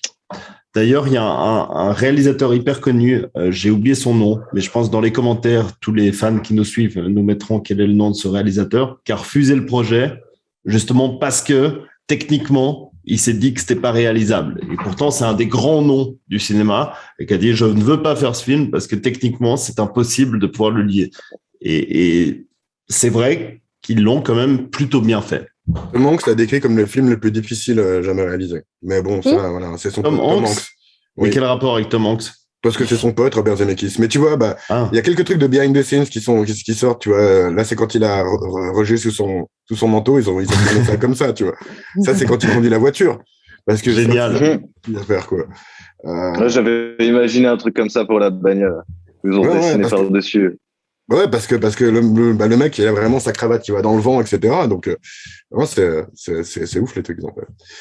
Après, je sais pas si, je crois qu'il y a une personne qui a utilisé le mot drôle pour parler du film en tout début. Est-ce que vous le trouvez drôle? Moi, je le trouve pas très drôle, pas aussi drôle que ce que je m'en souvenais, parce que beaucoup de cet humour, c'est de l'humour slapstick, donc d'humour sur la violence, c'est rigolo, mais dès que c'est dans le monde un peu réel, t'as plus ce timing aussi exact que t'as dans les cartoons, en fait. Donc, quelques trucs qui marchent pas hyper bien, tu vois, quand quelqu'un se prend des coups, c'est impressionnant, mais ça me fait pas nécessairement rire, quoi. Moi, j'ai trouvé, je trouve, justement, tu vois, la lecture, le niveau de lecture qui est pour adultes, je le trouve assez drôle. Parce que, t'as quand même un fond dramatique, et puis tu vois, c'est comme je parlais la semaine dernière pour Swiss Army Man, je trouve toujours ça, en fait, balèze de réussir à faire un truc qui est avec un fond dramatique, mais de réussir à mettre de l'humour dessus. Et quand tu vois, je sais plus comment ils disent, mais il a joué à tic tic tac avec ma copine, enfin avec ma femme, picota, ouais. Ce genre de choses.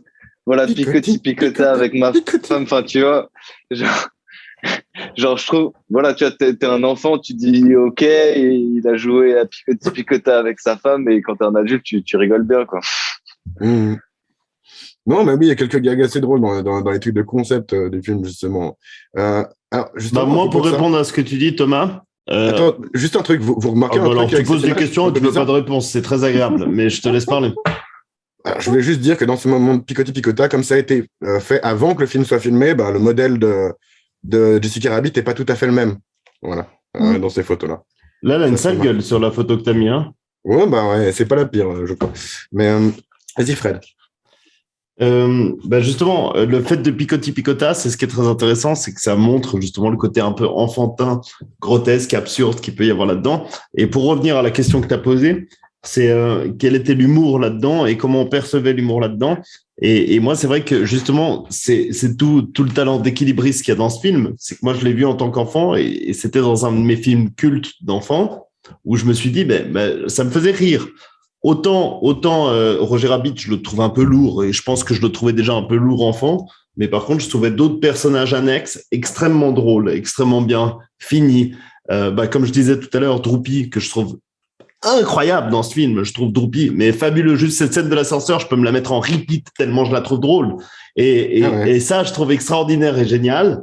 Par contre, c'est vrai que l'humour me touche pas. Mais en tant qu'adulte, j'aurais vu une autre vision. Genre, tu vois, alors ça, c'est pas le plus. Merci de m'avoir mis le moment le plus nul de c'est le seul moment de l'ascenseur.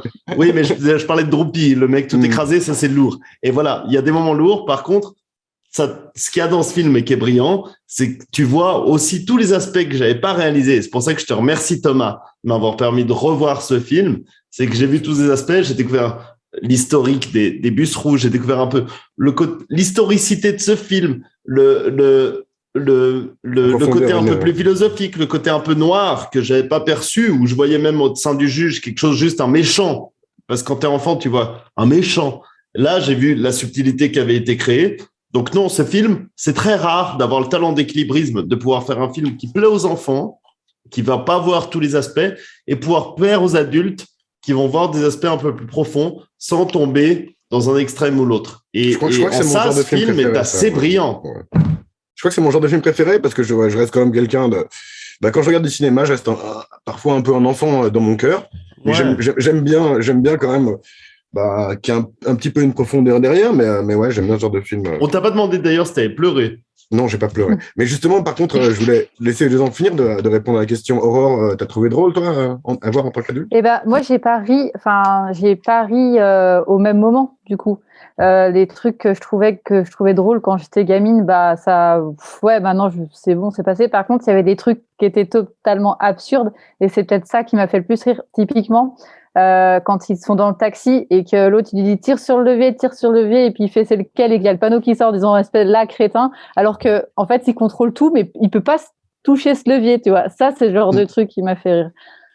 C'est la règle, ça peut se passer comme ça parce que c'est ça qui est drôle. Bah oui, voilà. Je trouve très amusant qui se retrouve pris par une menotte entre Eddie et Roger pendant un bon moment. Et d'ailleurs il y a beaucoup de ces moments où ils sont un peu dans l'exploit de montrer regardez, on arrive à faire ça avec un personnage animé et un personnage humain en même temps, et ça se finit et Roger s'enlève tout seul la menotte pour aider machin à la couper, parce que là c'était drôle de pouvoir l'enlever, et ça je trouve ça c'est une bonne idée la règle. Il le dit d'ailleurs, il fait il faut que je l'enlève au moment où c'est drôle. En fait voilà, j'ai vraiment rigolé sur toutes les petites scènes qui étaient absurdes, que toi quand t'es gamin tu comprends pas particulièrement et adulte ouais. Et j'ai remarqué qu'il y avait aussi beaucoup de jeux de mots que j'avais pas noté petite non plus. Alors je me demandais comment ils se traduisent, parce qu'en anglais c'est bourré de jeux de mots et j'étais là mais comment ça peut marcher en français il y en a aussi. Après justement je savais pas dans quelle mesure, mais il y en avait en français aussi. Parce que tu vois, quand il tire ses balles de son pistolet cartoon, il appelle des balles dum-dum en anglais. Les balles dum-dum, c'est un genre de balle bien spécifique, mais ça veut dire stupide du coup aussi. Mais comment tu traduis ça? Non, je crois que j'ai pas fait gaffe pour le nom des balles pour le coup, mais ouais, enfin voilà. Mais ça, c'est aussi un truc très cartoon de cette époque-là, de mettre des jeux de mots, quasiment des blagues à papa, tu sais. Ouais, c'est ça. Et il y a un truc aussi, j'ai trouvé qu'il y a énormément de clichés dans ce film. Les films noirs, le détective qui est alcoolique, enfin tout genre de choses. Et pareil, il y a des choses, ça prêtait à sourire. Enfin voilà, moi ça m'a fait sourire certains. Mais l'alcoolisme, c'est bien traité vraiment d'ailleurs. Bien les codes. Et l'alcoolisme est bien traité dans ce film. C'est pour ça heureusement que c'était une filiale de Disney, parce qu'ils le faisaient pas, mais quand ils lui disent « Ah, Eddie Valiant, c'est quoi ton nom ?» Et puis ils disent « Bah non, en fait, c'est pas Jack Daniel ton nom. » Enfin, c'est des trucs, c'est des gags pour adultes. Un gosse, il veut pas comprendre ce que c'est Jack Daniel. Moi, je me souviens quand j'étais gosse, comme ses parents. Mais j'avais pas compris. Et adulte, j'ai revu ce gag et puis j'ai fait « Mais on t'appelle pas Jack Daniels ?» Puis j'ai compris parce que c'était la marque de whisky. C'est pas la meilleure blague, mais en tout cas, moi, ça m'a fait rire. Toi, tu le trouves bien traité. Moi, je trouve que je comprends pas vraiment pourquoi il arrête d'être un gars saoulé qui boit de l'alcool et puis qui décide de détendre son cul au contact de Roger, d'accord, mais je trouvais pas très intéressant son évolution de personnage là-dessus. Je la trouvais pas très travaillée, en tout cas, quoi. Quand même, parce qu'il voit qu'en fait, les Toons sont pas simplement des êtres idiots et sans intérêt, et qui s'attachent d'affection pour ces êtres-là, qui trouvent plus subtils qu'en fait, ils ne sont censés être. Moi, là, j'ai trouvé ça cliché. J'ai trouvé ça cliché que, d'un coup, il se réveille, il prend la bouteille, il dit « je bois plus », il la vide. Non, c'est cliché. Ouais, je pense qu'il le savait déjà, ça, avant tout ça. Je pense que le déclic qui fait qu'il arrête de boire, c'est que je pense qu'il a fait son deuil, en fait. Il a fait son deuil de la mort de son frère. Et qu'il n'a plus la haine des Toons qu'il avait à la base, parce qu'à la base, je ne travaille pas pour les Toons, je déteste les Toons.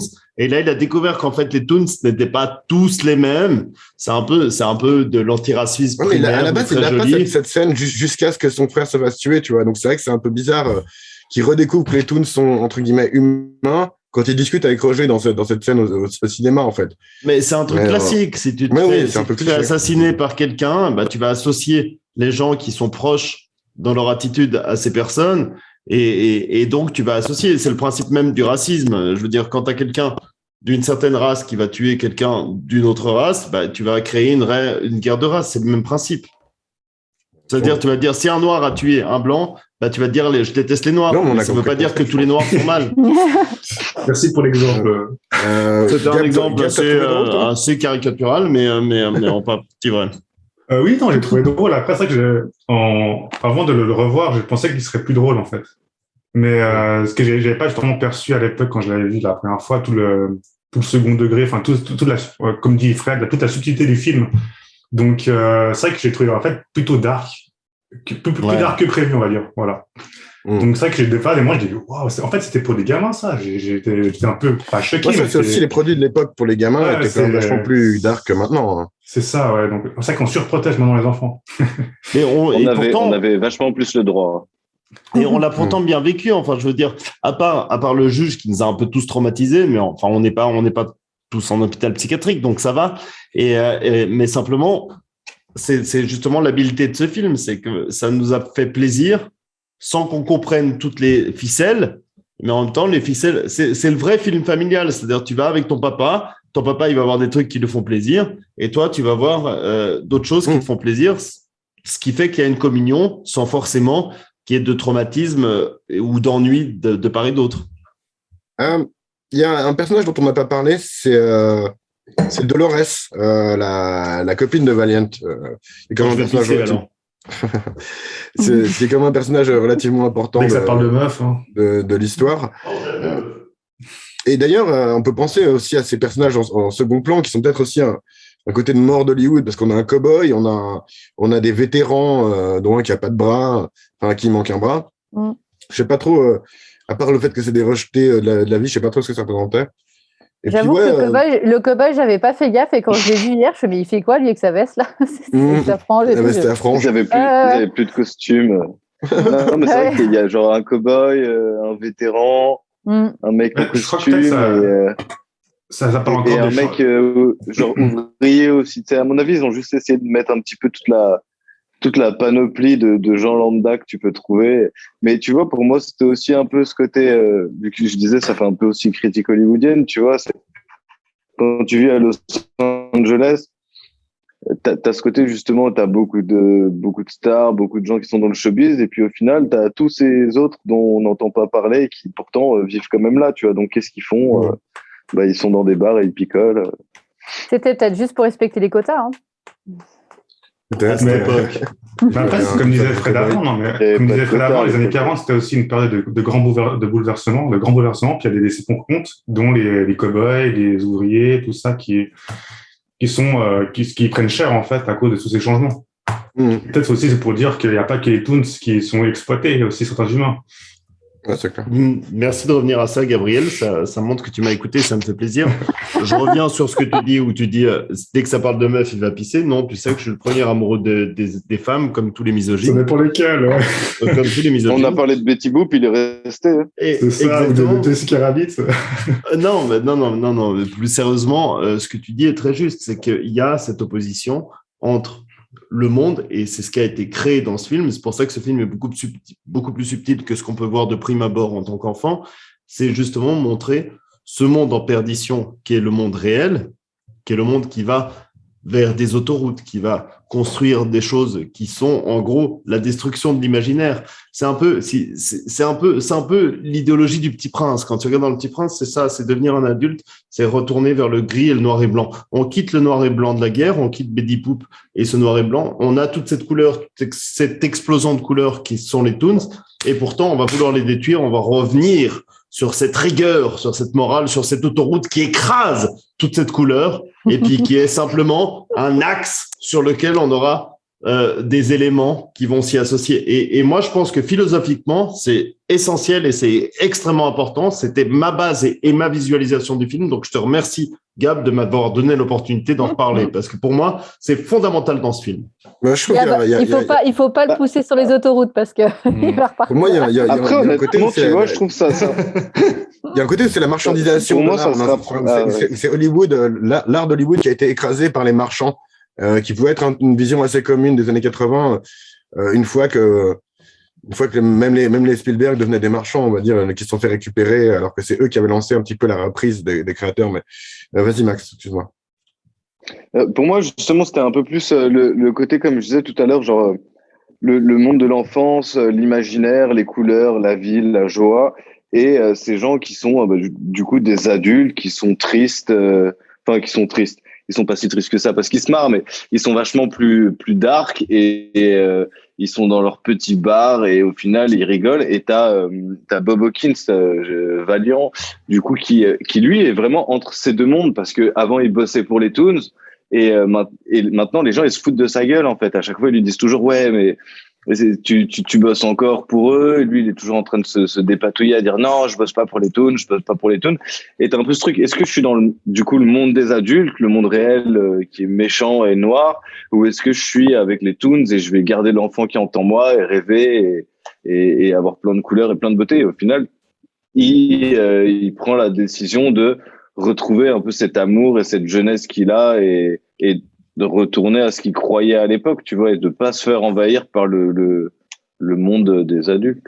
Moi, il y a un côté, justement, tu dis que ce personnage pauvre, il rit, mais il rit grâce à Roger Rabbit, grâce au cartoon.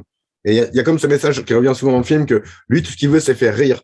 Et c'est important de faire rire, etc. Quand ils sont au cinéma, tu vois, qu'il explique ça aussi à Eddie, que les gens ont besoin de ça et pas de regarder les news où tu vois justement des gens qui défilent probablement à Berlin ou à Rome ou j'en sais rien, tu vois. Il le dit à un moment donné quand c'est comme ça qu'ils s'en sortent à la fin. L'autre il va te balancer ou je sais pas quoi, il dit mais non il y a rien de plus fort que le rire et tout. Exactement, c'est ce que disait Bob. Et justement il y a cette scène à la fin pour moi où au final c'est grâce au rire que Valiant il arrive du coup à tuer les méchants et en leur faisant cette petite danse, tu vois, cette petite chanson, et du coup, qui s'en sort. C'est ce que disait Beaumarchais dans le Barbier de Séville. Il dit, je me presse de rire de tout plutôt que d'être obligé d'en pleurer. Et c'est exactement, le cheminement que fait Valiant. C'est-à-dire qu'il reste dans le désespoir, dans le moment où il est dans cette grisaille totale, où il reste à boire avec ses amis qui n'ont plus aucun intérêt, qui ne sont pas ses amis, qui se moquent de lui, qui le font passer pour un idiot complet, qui est l'ami des Toons, celui qui se souvient des Toons. Dès lors qu'il reprend, et là on repart sur quelque chose qui est du Saint-Exupéry, dès lors qu'il repart sa part de rêve, dès lors qu'il rouvre à nouveau sa part d'enfance, il redevient vivant, il recrée son âme. Et c'est ça qui est important dans ce film. C'est ça qui est profond dans ce film, c'est dès lors que tu retrouves ton âme, tu redeviens vivant. Tu te meurs dans quelque chose, tu oublies ta mort et tu te recrées, tu revis. C'est beau ce film. Il y a une puissance dans ce film. On le voit pas, mais il y a quelque chose de vrai et de profond. Bordel de merde. C'est Beaumarchais, Saint-Exupéry. En regardant. Non, mais ici, c'est qu'il y a quelque chose de puissant. On cite que Godard ici. Non, mais c'est pas une merde. Je trouve que tu vas très bien avec ton t-shirt. Alors ça, c'est un t-shirt syrien. Tu es parfaite avec ton t-shirt. Absolument. Ouais, ça n'a aucun rapport, mais j'aime bien. Ouais. Allahu Akbar. Ça, c'est pour Thomas. Non, mais je pense que je sais plus ce que je voulais dire. Je voulais montrer quelque chose, si voilà, je voulais montrer une image parce qu'on a parlé de quelques références qui sont faites à des personnages le film, mais ils en mettent presque des fois, c'est presque Space Jam 2 du coup. Hein. Ils en mettent tellement, quoi. Mais c'est quand même la seule fois que Mickey Mouse Mickey et Bugs Bunny sont réunis ensemble à l'écran, exactement. Et apparemment, Dingo remet l'image parce que j'ai l'impression que Dingo n'aime pas que plutôt lui mettre le nez dans les fesses. J'avoue que j'ai pas vu ça. Le timing est un peu malheureux. C'est assez gênant. On sent que Dingo n'aime pas le nez dans le cul. Peut-être qu'il aime, en fait. Il est juste surpris. Mais ça fait bien rire Minnie. Mais ouais, voilà. Il y a des personnages un peu plus obscurs, justement. Tu as parlé un peu de... tu as des... Droopy, qui appartient ni à l'un ni à l'autre, en l'occurrence. On voit Clarabelle, qui est un personnage de Disney qu'on voit très rarement. On voit l'ours de Brer, c'est une vache. C'est la copine de Dingo. Ce qui est bizarre, mais bon, là. Et on voit également l'ours de Brer, qui est un personnage de la chanson Song of the South, la chanson du Sud, je sais plus si ça a été traduit comme ça, qui est un film qui est jamais référencé par Disney parce que considéré comme raciste. Ça se discute, hein, mais qui est un film qui n'a jamais été sorti en version digitale officielle, etc., mais qui est référencé dans Roger Rabbit. Ce qui veut dire que voilà, ils ont essayé d'être un peu subversifs. D'ailleurs, des trucs qui ont été remarqués à la sortie de Laserdisc du film, quand les gens pouvaient faire pause sur chaque seconde, c'est qu'il y a pas mal de petites références sexuelles. Hein. T'as un moment où, alors moi je pouvais pas avec mon truc de stream, donc je me suis pas amusé à le faire, mais tu as un moment où t'as une frame où Betty Boop perd son soutien-gorge. Tu as 3 frames où tu vois sous la joue de Jessica Rabbit. Tu as ce genre de truc. Mais je crois que Disney a aussi des images cachées, il me semble. Tout à fait, ouais. Bernard et Bianca, quand ils sont en train de voyager, je sais pas, sur le dos du goéland là, et ben il me semble que quand ils passent devant des fenêtres, si tu t'arrêtes, t'as des gens qui sont à poil. Il me semble. Ouais, c'est bien avec le Disney, il faut regarder les nuages. Si tu regardes la forme des nuages, ils sont très souvent très sexualisés. Ouais. Ou les châteaux ont toujours des formes un peu phalliques aussi, apparemment. Je sais pas, j'ai pas tout regardé, mais. Mais d'ailleurs, il y a un personnage, il y a un mec qui a travaillé sur comment on appelle ça, les dessins storyboard, voilà, de ce film, qui est Joe Ranft, qui est un mec qui a ensuite travaillé sur notamment Le Roi Lion, le Bernard et Bianca, mais le 2, et qui est notamment, on fait référence à lui notamment dans Saul, comme étant un des mecs qui a inspiré les mecs qui ont fait Saul, quoi.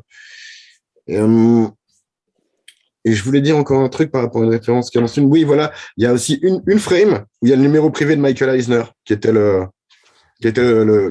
boss de Disney à l'époque, quoi. Donc, ils ont quand même bien fait les bâtards. Mais voilà. Il est toujours valable, son numéro ou... Je pense pas, ouais. Il a dû... Le mec est mort depuis. Ah, c'est ça, ouais. Sûrement, en plus, sur les Michael Eisner.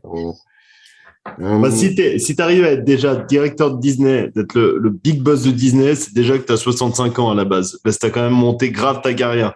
Donc, 88, 65 ans, je pense qu'aujourd'hui, il est plus très frais. Je reviens dans un instant, je vous laisse ça meubler.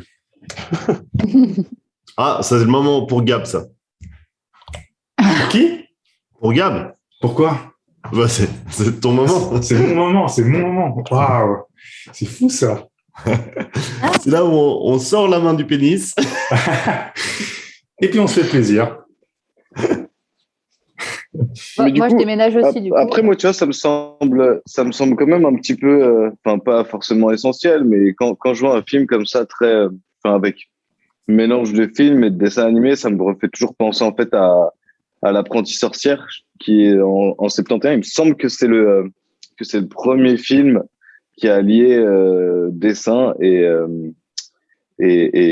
film, enfin, tourné en plan réel. Que j'ai trouvé toujours, à chaque fois que je l'ai vu, vraiment magnifique. Donc, moi, il m'a sublimé ce film aussi. Donc, je vais faire une petite parenthèse plutôt, comme ça. Alors là, je te crois sur parole. Une petite parenthèse pour... Pardon. Non, mais... je te crois sur parole parce que moi, c'est vrai que je l'ai pas vu. Mais c'est vrai que moi, pour la première fois, est-ce que j'avais pas vu en tant que gosse, parce qu'on a quand même évoqué la profondeur, on a évoqué les points positifs de ce film. Mais on a que brièvement évoqué les points négatifs. Et c'est vrai que, quand même, faut l'avouer, Moi, il y a plusieurs scènes qui m'ont été assez désagréables à la vision parce que je trouvais ça hyper ringard. Le juge qu'ils font avec le vieux masque en silicone tout pourri, tout raté, c'était nul. Et il y a quand même plusieurs scènes aussi comiques qui sont aujourd'hui vraiment passées de date. C'est-à-dire où on se dit, c'est un peu vieillot. Ce film a bien vieilli dans l'ensemble philosophique, tout ce qu'on a évoqué auparavant. Par contre, au niveau pur visuel, il y a certaines choses qui sont datées. C'est mon opinion. Je trouve pas trop. Je trouve, de toute façon, les effets pratiques vieillissent quand même. C'est quelque chose qui vieillit quand même assez bien souvent, quoi. Ouais, c'est un masque en caoutchouc, ça se voit, mais c'est censé être un masque en caoutchouc. Donc, Oui, non, bien sûr. Mais il y a quand même des moments moches. On peut pas dire que du bien. Il y a des moments moches. Après, moi, c'est vrai que je suis très amateur aux films des années 80 en général, donc ça me gêne pas trop. Après, en termes d'interprétation, j'ai trouvé ça vraiment cool, vraiment bien joué, et je trouve qu'ils reprennent vraiment bien les codes de tous les cinémas, enfin de tout le cinéma un peu d'époque. On parlait de clichés tout à l'heure, je trouve en fait ça rentre tellement dans les codes que c'est génial. Ouais, c'est vrai, t'as raison, mais je me dis, nous on a tous vu ce film, c'est tous notre deuxième visionnage, on l'a tous vu plus jeune. Mettez-vous à la place d'un gamin de 17 ans qui passe sa vie sur Snapchat, qui regarde ce film, il va se dire, putain, c'est trop dégueu, quoi. Ouais, bah écoute. Moi, c'est la première fois que je le voyais. Hein. Ah, toi, c'était la première fois, Max ? Ouais, moi, c'était la première fois que je le voyais. Ah, alors c'est intéressant d'avoir ton avis à ce niveau-là, parce que tu trouves alors qu'il est pas trop passé. Après, comme je l'ai dit, techniquement, je pense qu'il a été retouché.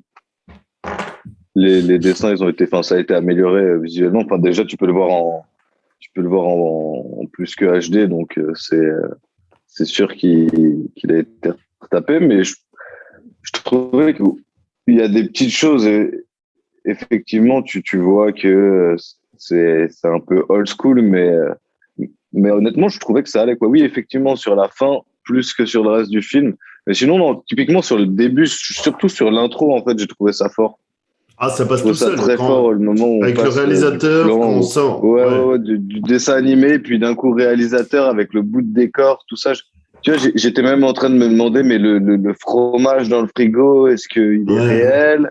Est-ce qu'ils l'ont dessiné? Parce que le frigo, quand tu le vois de l'extérieur, il est réel, mais ouais, non, franchement. Et t'as pas trouvé immonde la fin? Je trouve ça assez bien fait, quoi. T'as pas trouvé la fin par contre, mais quelle partie de la fin? Tu dis juste quand ils font? Non, juste toute la scène dans le hangar, je la trouve dégueulasse. Alors, tu vois, la partie qui fait sa danse, là, moi, je trouve ça pas drôle. Mais je trouve même avec les belettes qui renversent les bidons. Enfin, j'ai l'impression que tout ce qui se passe dans le hangar, tu vois même les belettes renversent le seau et puis tu vois que la main, elle est pas exactement au même endroit. Du saut. Enfin, tu sens que cette partie, tu vois, ils avaient mis tout le budget, on refait le film, et puis à la fin, ils se sont dit, bon, putain, il y a trop de boulot, fuck off, quoi. C'est pas des belettes, c'est des fouines. Ah, ça m'a saoulé. Merci, Aurore. T'as raison, en plus. Qui veulent pas finir comme les hyènes. Voilà, c'est ça. Ouais. Ça, c'est drôle. Ben voilà, moi, personnellement, j'ai fait un peu le tour de ce que je voulais dire sur le film. Je sais pas si vous aviez d'autres aspects... si tiens non, je voulais dire un truc, tu parlais de la performance de Bob Hoskins. En fait, il a eu des hallucinations ensuite par la suite, parce qu'il a fait passer trop de temps à parler à rien, en fait, et à devoir imaginer un personnage de dessin animé devant lui, quoi. Et donc après, apparemment, des hallucinations. C'est aussi un mec qui a des problèmes d'alcool dans la vie. Hein. En vrai, après ce film. Ouais. En partie à cause du film, en partie à cause du film Super Mario, quoi. Ah ouais, c'est Super Mario. L'interprétation de Christopher Lloyd, toujours aussi incroyable. Tu vois. C'est brillant. À chaque fois que tu le croises dans un film, en réalité, je trouve que c'est génial, quoi. Et puis c'est vraiment un acteur qui sait vraiment bien se transformer. Je pense pour moi, mais c'est vraiment, tu vois, à chaque fois tu lui fous une tonne de maquillage, tout ça, c'est magnifique, quoi. Pour moi, si c'était pas pour ce personnage, honnêtement, je pense que j'aimerais beaucoup moins le film que ce que je l'aime. C'est clairement le juge Doom que je trouve le plus marquant dans ce film, quoi. Bah, il nous a tous terrorisés. Mais parce c'est un personnage qu'on fait 4 tonnes et tu vois, il aurait été fait aujourd'hui ce film, on aurait appris que Juge Doom, il a été traité de manière traumatisante par d'autres toons et que c'est pour ça qu'il est méchant avec les toons. C'est clair. Non, aujourd'hui on aurait fait pire, on aurait dit en fait qu'il a un problème de genre et puis qu'il s'identifie comme femme. Voilà. J'ai toujours jamais vu ça dans un film quasiment, mais bon. C'était gratuit, c'était juste pour critiquer la société. Balle perdue. Voilà, totalement. Voilà, vous aviez d'autres aspects, vous, dont vous voulez parler? Non, on passe aux rubriques. Alors, moi, je veux juste mettre une petite mention dans ce cas-là. Juste mettre une petite mention sur la manière dont les nanas sont représentées dans ce film, que je trouve très, très limite. Mais arrête, tu vas énerver Fred, là, tu vas énerver Thomas l'a dit, pendant que je suis parti aux toilettes, il y avait quand même le moment d'une femme qui était une vraie femme. Dolores, c'était quelqu'un dans le film. Dolores, Dolores, elle est importante dans le film. Par contre, quand il lui demande de lui servir son verre de whisky pour le donner à Rabbit, le gars, il n'est pas capable de le faire tout seul, tu vois. C'est une femme qui est gentille, elle a le droit d'être gentille. Oui, voilà. Elle est serveuse. Non, mais je veux dire, la gentillesse, on va pas interdire la gentillesse aujourd'hui. Je pense que dans le film, non, mais au contraire, moi, je trouve que c'est intéressant d'avoir utilisé le personnage de Jessica, juste qui est un personnage très sexualisé, pour dire qu'elle n'est pas nécessairement que ça. Je la trouve plutôt, pour ce genre de personnage, elle a plus de profondeur que beaucoup d'autres personnages dans ce genre de film noir, tu vois. C'est ce que j'allais dire et qu'on a évoqué précédemment, c'est justement d'un caricature de la bimbo débile qui est juste poupou pidou, la Marilyn Monroe de l'époque. On voit au final qu'en fait c'est la plus grande stratège, c'est le personnage le plus intelligent du film. Il y a que des débiles, les hommes sont presque tous débiles. La seule personne qui est intelligente, aussi, c'est une femme. La seule personne qui est sage, c'est Dolores. L'intelligence et la sagesse, c'est des femmes. Donc ce film est un tant soit peu féminisme à mon avis. Oui, ça doit être ça, oui. Non, mais c'est vrai, c'est pas si pire. On va dire ça comme ça. Mais après, tu vois, tu as comme le côté où quand il va dans Toontown et qu'il pense qu'il voit Jessica par la fenêtre, en fait, c'est une moche et du coup, elle veut le violer. C'est ça. C'est ça que c'est moyen, ça. Voilà, mais bon, ça, c'est l'humour des cartoons des années 40 aussi, donc tu peux difficilement ne pas l'assumer. Cette scène, elle m'avait fait peur aussi petite, parce que, je sais pas, ce personnage-là qui était complètement dingue et tout, m'avait fait flipper. Mais son visage qui bouffe l'écran à un moment, quoi. Ils ont bien abusé, quoi. Mais justement, par contre, la scène d'après où Eddie tombe dans le vide et où il y a Mickey et Bugs, j'ai remarqué que Mickey ne fait rien de méchant, lui. Hein. Il laisse Bugs faire les saloperies, quoi. Je pense que ça devait être des instructions de Disney. Oh, hyper intéressant, parce que c'est un truc auquel j'ai pas répondu. J'ai répondu à tout ce que tu avais dit tout à l'heure, mais tu avais évoqué, Thomas, tout à l'heure, l'aspect des toons, etc., de chaque personnage. C'est pour caricaturer justement la noirceur de ce qui se passe. On voit quand ils sont les deux et que tu as Mickey et de l'autre côté, tu as Bugs Bunny. Et on voit pour la première fois les personnages toons, normalement, sont censés être gentils tout le temps. Là, il donne un faux parachute, c'est-à-dire qu'il le laisse mourir, il le laisse s'écraser et il en est très fier d'avoir été cruel. C'est ce qui est intéressant. Mickey est plutôt gentil, mais Bugs, c'est un connard. Mais Bugs lui donne un faux parachute, il lui donne un faux parachute et il le laisse s'écraser en disant il va mourir de toute façon, je lui donne une bouée. C'est pour ça que ce film est très noir. Titi participe aussi. Hein, pardon? Titi, il participe aussi, hein, c'est lui qui le décroche. C'est ça. Ouais, c'est vrai, ouais, c'est ça, exactement. Mais non, mais Titi dans Titi et Gros Minet est pas vraiment très gentil. Hein. Bugs Bunny est pas vraiment très gentil comme personnage. Jerry dans Tom et Jerry est pas très gentil. Souvent, ils font souffrir leur tourmenteur, mais ils font souffrir le chasseur beaucoup plus qu'est nécessaire en fait. Et ça va être en lien avec tes questions cons. Tout à fait, si on veut. C'est une transition que je te fais. Excuse-moi, je te l'offre, Thomas. Merde, quoi. Ouais, mais en fait, je voulais dire encore un autre truc, c'est que les modèles des personnages sont les modèles des années 40. Non, mais il a aucune reconnaissance. C'est vraiment ça. Désolé, mais les modèles des personnages sont les modèles des années 40. Tu m'as fait penser par exemple Titi, parce que Titi, c'est un vieux modèle. Il est plus dessiné comme ça à l'époque, en 88. Bugs, il est plus dessiné comme ça à l'époque en 88. Daffy, il est plus dessiné comme ça. Ils ont vraiment pris les vieux modèles exprès de l'époque, et ce qui n'était pas ce que voulait la Warner en l'occurrence, apparemment. Question à la con, ouais, si on peut transiter là-dessus, si vous voulez. Du coup, ma question, c'était, toi, si tu voulais la peau d'un toon, ce serait qui? Qui est-ce que tu essaierais d'arnaquer Est-ce qu'il y a un toon avec qui ils en voulaient? J'étais pas très inspiré cette semaine. Alors moi, je suis hyper inspiré. Enfin, j'ai pas beaucoup parlé cette soirée, donc bien sûr. Donc t'as une liste. Du coup, t'as une liste. Non, j'en ai un que je déteste, mais plus que tout, et qui est vraiment. Mais depuis que je suis gosse, je le hais. C'est Bip Bip. Pareil, putain. Ah merde, putain, Gab. Putain, Alors au moins, ça veut dire qu'il le mérite. Si on est d'accord les deux, Gab, ça veut dire qu'il le mérite. J'ai toujours voulu cacher les genoux. Bip Bip, c'est un enculé de putain de merde. Il est débile. Il a chaque fois la chance de pas se faire écraser. Coyote, bon, on a cette tendresse pour lui. Il fait l'effort, tu vois. Il a un peu d'intelligence. Il essaye. Il se démène comme le pauvre vieux. Il essaie juste de bouffer. Tu vois, il est tout maigre, ce pauvre coyote de merde. Il a juste envie de bouffer. Et tu vois, cette saloperie qui court, qui bouffe rien et qui est juste à savoir dire bip bip et il n'arrive pas à le chasser. Non, c'est une abomination. S'il y a une chose que je veux exterminer dans le monde des toons, c'est bip bip. Pareil. Je te rejoins sur ça, quoi. Les esprits se rencontrent. Non, mais c'est sûr. Hein. Bip Bip, c'est un gros connard. Pour moi, ils rentrent dans cette même team que Jerry et tout ça. C'est tous un peu des. Max ou Aurore, vous aviez une idée de réponse? Non, moi, j'avais pas réfléchi. Donc, non. Bah écoute, moi j'en ai eu plusieurs. J'ai pensé, mais les belettes m'ont toujours gavé, hein, comme les hyènes, tu vois. Pour moi, c'est un petit peu ceux qui j'aimerais bien avoir leur peau, quoi. Les fouines, tu dis dans ce film. Toujours là en train de se foutre de leur gueule en groupe, à faire du bruit. Ouais, les fouines, excuse-moi. Ouais, tu vois. Thomas dit les belettes au début, on est tous partis sur les belettes. C'est ça. Mais ouais, non, cet effet de groupe là, de fouines qui rigolent, tu vois, à chaque fois qu'ils se foutent de la gueule de tout le monde et entre eux aussi, tu vois, exactement comme les hyènes dans le Roi Lion, quoi. Ça me rend barge. Je les supporte pas. Ok. Ça se prend pour des gangsters. Pardon, continue, je suis désolé, je t'ai coupé. Mais non, c'est ça, c'est des gangsters Borsalines.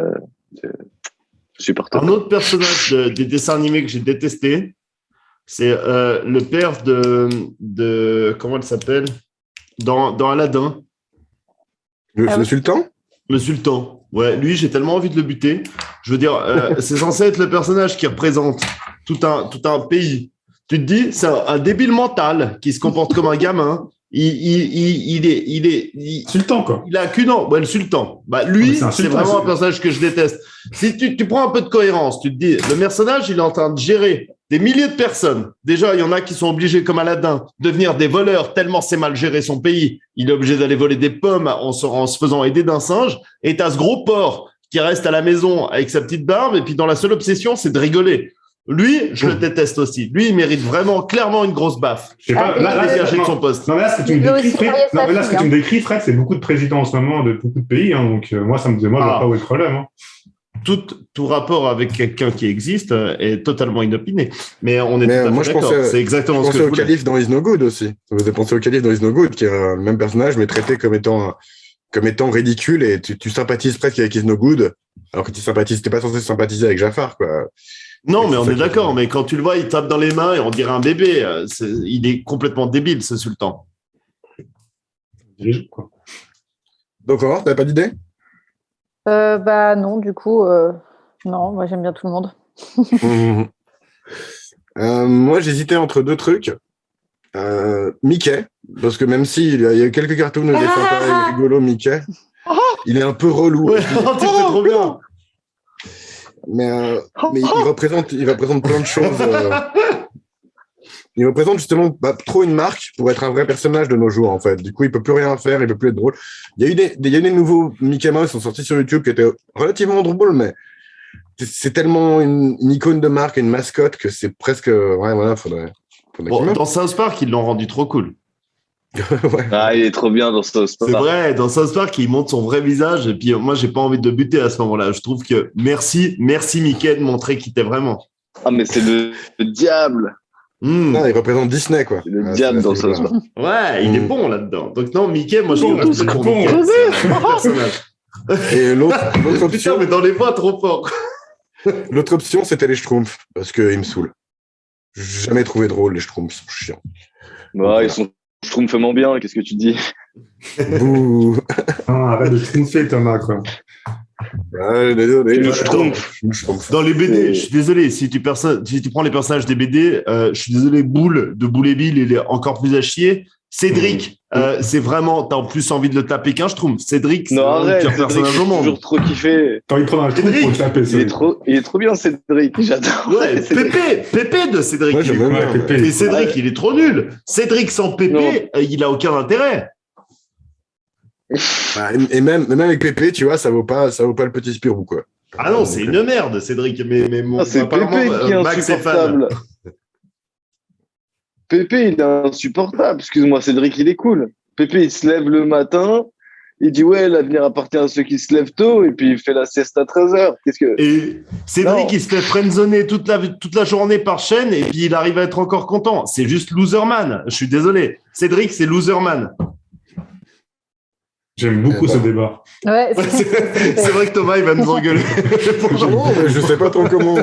J'avais envie de rebondir sur Titeuf, mais j'ai pas trouvé. Ouais, c'est vrai. Titeuf, il est carougeois. Ouais, il est carougeois, Titeuf. Ouais, carouge, je répète. Donc il est bon, il est cool. Il est cool, alors, c'est ça. C'est ça que tu veux dire. Disons on l'aide un peu, quoi. Titeuf représente. On peut passer à vos rubriques. Qui veut commencer disons Gab, tiens. Alors, en fait, j'ai rien cette semaine, désolé. J'ai pas trouvé assez de trucs de drogue, de sexe ou de trucs comme ça, non. Pas encore de nécrophilie, donc désolé. Pourtant, ils ont sûrement pris du LSD. Ouais, mais rien d'intéressant. C'était pas assez racoleur pour moi. C'est pas assez. Moi, je pourrais dire que Bob Hoskins était tout le temps bourré pendant le tournage de Super Mario. Ouais, c'est pas très original. C'est ça. C'est une phrase. Alors moi, je peux venir parce qu'il voulait faire une suite pour reprendre la chronique de Gab. Il voulait faire une suite de ce film. Et en fait, apparemment, Bob Hoskins avait le Parkinson et donc il tremblait trop pour faire la suite. Ouais, mais Parkinson, il a eu genre en 2010 ou 2011. Mais ça, c'est le syndrome Zemeckis, hein, parce qu'il me semble que Michael J. Fox. Le personnage principal, Michael J. Fox, il a eu la même chose pour Retour vers le futur. La malédiction. Pendant le premier, déjà, il avait des tremblements. Ouais, il faut faire gaffe avec ce mec. Bon, moi qui pensais tourner avec lui un jour, je suis merci grâce à toi, Max, je suis rassuré. T'as mis tes plans, putain. Mais c'est vrai que la suite, ils en ont discuté pendant longtemps, mais tu vois, le film, il est fait en 88. Bob Hoskins, il a découvert qu'il avait le Parkinson en 2010, quoi. Donc, ils auraient eu le temps de le faire. Ouais. De toute façon, quand c'est fait trop tard, après plusieurs années, c'est raté. Enfin, je veux dire, part Les Trois Frères 2, qui est vraiment un très très bon film, je pense qu'il y a... Bien sûr. Non, il y a l'évolution technologique aussi autour, etc. Mais surtout, Disney n'est pas intéressé, en fait. Disney, comme je l'ai dit plus tôt, il référence jamais Roger Rabbit. Et d'après Zemeckis, Disney ne s'intéresse pas à Roger Rabbit et n'aime vraiment pas Jessica Rabbit. Parce que, elle représente cette sexualisation qui est pas du tout politiquement correcte à notre époque et que Disney est très family friendly, en fait. Donc, elle est quand même plus sexe que la Reine des Neiges. Nous saoule, Disney. Voilà, mais bon. Voilà. Tout à fait d'accord. Non, pas politiquement correct, désolé. Non, mais bon, des fois, ils font des trucs bien aussi, mais c'est vrai qu'il faut quand même parler aussi quand ils font chier, quoi. C'est pas comme si, tu vois, Roger Rabbit, on le verra jamais dans une C'est le moment où tu fermes ta gueule, Thomas, et tu donnes la parole à Aurore, comme ça, on fait pas trop à Hervé Weinstein. Aurore, on t'écoute? Répète la question. C'est le moment où Thomas se tait et puis où on te laisse parler pour pas faire trop Harvey Weinstein. Donc, on t'écoute, Aurore. Ouais, j'ai pas d'avis là-dessus. La fille qui veut pas se mouiller, j'ai pas. Voilà. Mouiller, c'est pas. Voilà. Ouais, pardon. Voilà. Je sais que tu allais rebondir sur ça, Fred, je savais. D'ailleurs, Fred, tu nous as montré que tu avais le Playboy avec Jessica Rabbit. Tu peux nous montrer à l'écran? Je vais vous montrer à l'écran. Parce que j'ai une collection de vieux Playboy de l'époque. Celui-là, il date de. Oui. Pour les articles. Novembre 1988. Sûr, ouais. Et les pages sont colonnes. 1988. Et voilà, il coûtait à l'époque, pour vous dire en francs, il coûtait 35 francs français. En Suisse, il coûtait 9 francs 80 quand même. Donc c'est déjà cher en Suisse à l'époque. Non, mais même en France, 35 francs, c'est le 35 prix d'une francs, BD. je crois qu'en 88, c'était Ouais, cher. non, mais c'était quand même assez cher. Hein. Alors, il y avait des pubs. C'est le triple du prix du magazine de Spirou, quoi. C'est pas Béglacier, quand même. Il y avait des pubs pour des Natel qui étaient vraiment extrêmement peu développées. Il y avait des pubs pour du whisky. Mais pourquoi tu nous montres les pubs, bordel? Non, mais Alors, je suis désolé, je sais, je connais Gab le pervers. Il y avait des pubs pour des clopes, ce qu'on n'a plus du tout nulle part. Non, mais bon, ferme ce truc. C'est bon, c'est du cul de l'époque. Hein, c'est pas, je pense que ça choquerait personne aujourd'hui. Non, mais ça choquera YouTube. Gab, j'ai oublié de te demander en fait si tu avais un extrait que tu voulais. Est-ce que les pages collent? Ah ouais, j'avais un extrait, mais bon, c'est bon. Non, les pages ne collent plus depuis 1988, Max. Un peu tard, c'est pas grave. Mais tu peux juste dis-nous, c'était quoi comme moment du coup? C'était quand il rentrait dans le bar, en fait. C'était quand il rentre Babaskins dans le bar.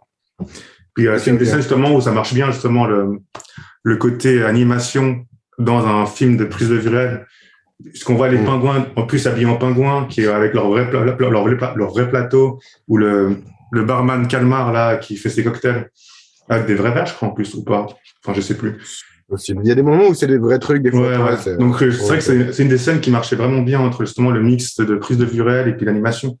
Ils ont, comme tu as dit avant, qu'ils ont vraiment dû se faire chier pour faire les reflets, pour redessiner par-dessus.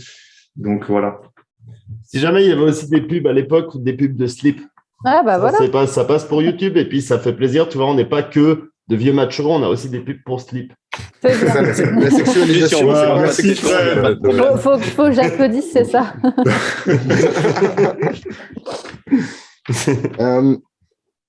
Max, tu avais trouvé quelque chose pour ta rubrique? Écoute, j'ai juste une ou deux petites anecdotes. J'ai pas grand-chose non plus. Ouais, alors pas vraiment de tournage, mais autour des acteurs et des interprètes. Donc, comme tu disais, Bob Hoskins, lui, après, c'était très éprouvant pour lui le tournage. Du coup, 2 mois après, il avait encore des hallucinations, il voyait des toons partout. Et il faut savoir aussi que son gosse lui a pas parlé pendant un petit moment parce qu'il croyait qu'il avait vraiment tourné avec des toons et du coup, il était jaloux de son père.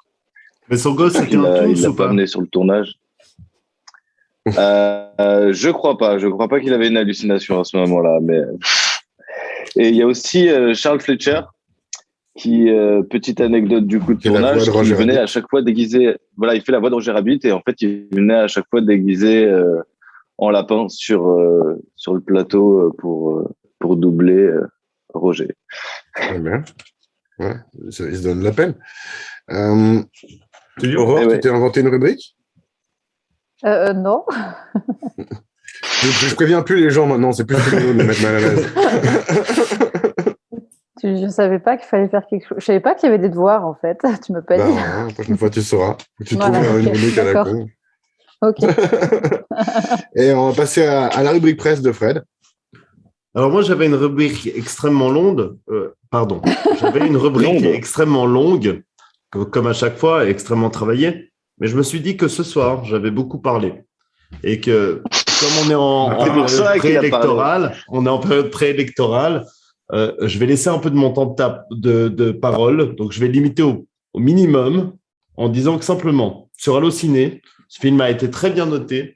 Peu de rubriques presse, parce que tous les films qui sont avant 1990, en général, on a très peu de rubriques presse. Donc, il est à 4-1 pour la rubrique spectateur, ce qui est très bon. Ça veut dire que c'est un film qui est très bien noté. Certains sont très mitigés. Celui-là, non. Il y a eu une unanimité à plus de 3 étoiles. Quelques 0 étoiles, mais c'est toujours la même chose. C'est les gens qui ne comprennent pas. C'est les mémères un peu débiles. Donc, c'est un film très bien noté, avec une unanimité de la critique, en tout cas des spectateurs. J'ai pas du tout trouvé de commentaires qui soient... Bon, non, c'est juste que j'ai pas envie de vous en parler plus. J'ai déjà assez parlé. Mais bon, bonne notation. Parce que j'avais vu aussi qu'il avait plutôt des bonnes notes en général sur Internet. Et juste une critique négative plutôt négative que j'ai vue de l'époque, qui disait que la séquence d'intro entièrement animée est tellement incroyable que finalement le film ensuite pâlit. Parce que je suis pas nécessairement d'accord, mais je trouve intéressant d'en parler. T'as aussi certaines personnes qui disent qu'il a mal vieilli. Ouais, Ah bah, j'imagine que ça peut se voir comme ça. Je dirais pas qu'il pallie que le reste du film paraît nul à côté, mais c'est vrai que la scène d'intro est exceptionnelle. Quoi, donc, ouais. Bah, ça marche mieux la dynamique de comédie physique avec des cartoons qu'avec des vrais gens et dans le vrai monde, en fait. Donc, c'est clair. Voilà, bah, on va passer aux notes, aux évaluations. Non. Bon, bah alors, quelqu'un d'autre commence. Gab. Ok. Donc, bah, j'ai surtout parlé de mon ressenti par rapport à ce film. Déjà, moi, j'ai pas du tout d'attache nostalgique comme certains ici. Donc, je l'ai revu comme ça sans attente particulière. Ouais, voilà, sans attente particulière. Voilà. Donc, globalement, j'ai bien aimé le film, mais après, pas plus que ça, quoi. Donc, j'ai pas forcément de points négatifs à lui donner. Mais c'est sympa à le voir, mais voilà, sans plus. Donc, c'est pour ça que je mettrais un 7. Voilà. C'était sympa, c'était bien. J'ai compris toutes les difficultés qu'ils ont eues techniques pour faire ce film, mais voilà, je sais pas. En tout cas, au niveau ressenti, pour moi, c'était cool, mais sans plus. Bah moi, je rebondis volontiers sur la note de Gab, parce que je suis d'accord avec tout ce qu'il a dit là. Par contre, moi, j'ai le côté enfant qui a aimé tous les rebondissements, qui est un film qui m'a marqué, qui est un film dans lequel j'ai pu ressortir des vannes. Parfois, en dîner avec ma famille, on ressortait les vannes de Droupy, on sortait toutes ces choses-là. Donc, j'ai une attache sentimentale par rapport à ce film, même si je pense qu'il n'a pas très bien vieilli. J'ai redécouvert tout le côté philosophique que j'ai évoqué pendant l'émission, que je n'avais pas vu en tant qu'enfant. Donc, je pense que ce film a ce côté complet à ce niveau-là. Un film d'adultes et d'enfants, ce qu'on faisait le mieux dans les années 80 et 90, c'est-à-dire un film qui s'adapte aux adultes comme aux enfants, pas La Reine des Neiges, pour citer un exemple de film vraiment pour connards. Et pour ça, je lui mettrais un 8 sur 10, et je pense que je suis un peu sévère parce que peut-être qu'il aurait mérité un 9, mais je lui garde un 8 parce qu'il y a certaines scènes où je me suis dit, quand tu vois Roger Rabbit sur le bar, etc., j'avais juste envie qu'il finisse dans la soupe. Aurore bah moi, je peux mettre un 8. Tout simplement parce que 10, je mettrai jamais, et 9, il faut que le film soit exceptionnel, je pense. 8, je pense que ça m'a rappelé beaucoup de choses. J'étais très, très contente de le revoir. J'ai une autre lecture. Là en tant qu'adulte, et ouais, je pense que c'est un film que si je devrais revoir dans quelques temps, je serais content de le revoir, donc un 8. Ça marche. Max? Moi, je mettrais un 7, écoute. Comme ça, sans explication. Non, je mettrais un 7. J'ai trouvé que c'est bon film, quoi. Vraiment bon film. Après... Et toi, c'était la première fois en plus? Ouais, c'était la première fois, donc j'ai pas non plus d'attache ou quoi que ce soit. J'ai trouvé que il était bien fait. J'ai trouvé que le film était chouette, drôle, techniquement il est bien, et voilà. Donc pour moi la note bien, ce serait 7, quoi. Tu vois. Après, il faut que ce soit un peu mieux encore pour que je mette une meilleure note. Mais du coup 7, bon film, voire très bon film, quoi. Mais non, voilà. Donc, par exemple, Man of Earth. Ça suffit. Bon. Peut-être. C'est gratuit, c'était juste pour... Ça fait longtemps que je l'ai pas vu. Mais ok. J'avais bien kiffé ce film, hein, mais à mon avis, il serait un peu long pour avoir une trop bonne note. Il est même pas très long, mais il peut avoir des longueurs. C'est surtout très nul, ouais. Ça suffit. Bon. Moi, perso, justement, il m'avait marqué étant gamin, je l'adorais étant gamin. Pour être très direct, je trouve moins fun en tant qu'adulte, même si je suis plus impressionné j'apprécie beaucoup la prouesse technique de réaliser ce truc, et j'apprécie l'hommage, on va dire, ou en tout cas le clin d'œil à une époque du dessin animé que je trouve vraiment cool. Mais ouais, pas aussi drôle que dans mes souvenirs. L'intrigue, on n'a pas beaucoup parlé de l'intrigue, mais je trouve qu'elle marche assez bien, donc ça c'est plutôt cool. Mais ouais, voilà, plutôt cool. Pas aussi bien que dans mes souvenirs, du coup ce serait un 7 pour moi aussi. Mais ouais, chouette film. Si, je recommande à ceux qui l'ont pas vu et ceux qui l'ont vu il y a longtemps, je recommande de le revoir, mais sans s'attendre à peut-être à être aussi passionné que ça avait été le cas pendant que vous avez pu être gosse, même si, comme vous l'avez dit vous autres, on y trouve des choses différentes en tant qu'adulte aussi. Donc voilà. Voilà.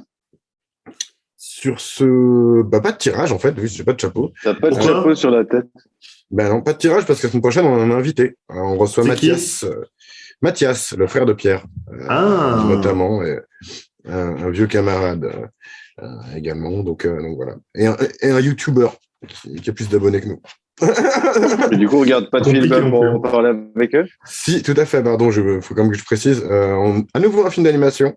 Ce sera Princesse Mononoke. Bien, ça fait plaisir. On n'a pas fait de film japonais. On n'a pas fait Miyazaki, qui est quand même.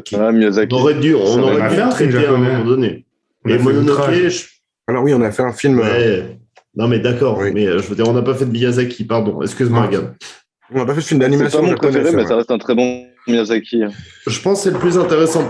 C'est un des plus intéressants pour en parler. C'est un des plus polémiques, un des plus actuels en tout cas. Il y a toute cette notion d'écologie qui est très actuelle. Je pense que c'est un bon choix de film.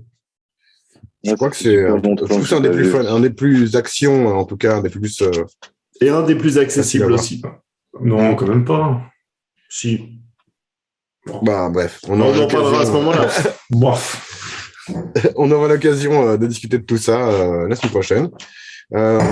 Si vous avez regardé jusqu'à maintenant, merci beaucoup. C'est très cool. Pensez à mettre des likes, à partager. Pour Pierre. Voilà. Faites des dons. Et puis. Oui, chips. Voilà, merci. Chips. Merci à vous d'avoir participé, messieurs, dames. C'était un plaisir. C'était cool. Et puis voilà, nous étions en situation critique. Maintenant, nous sommes libres.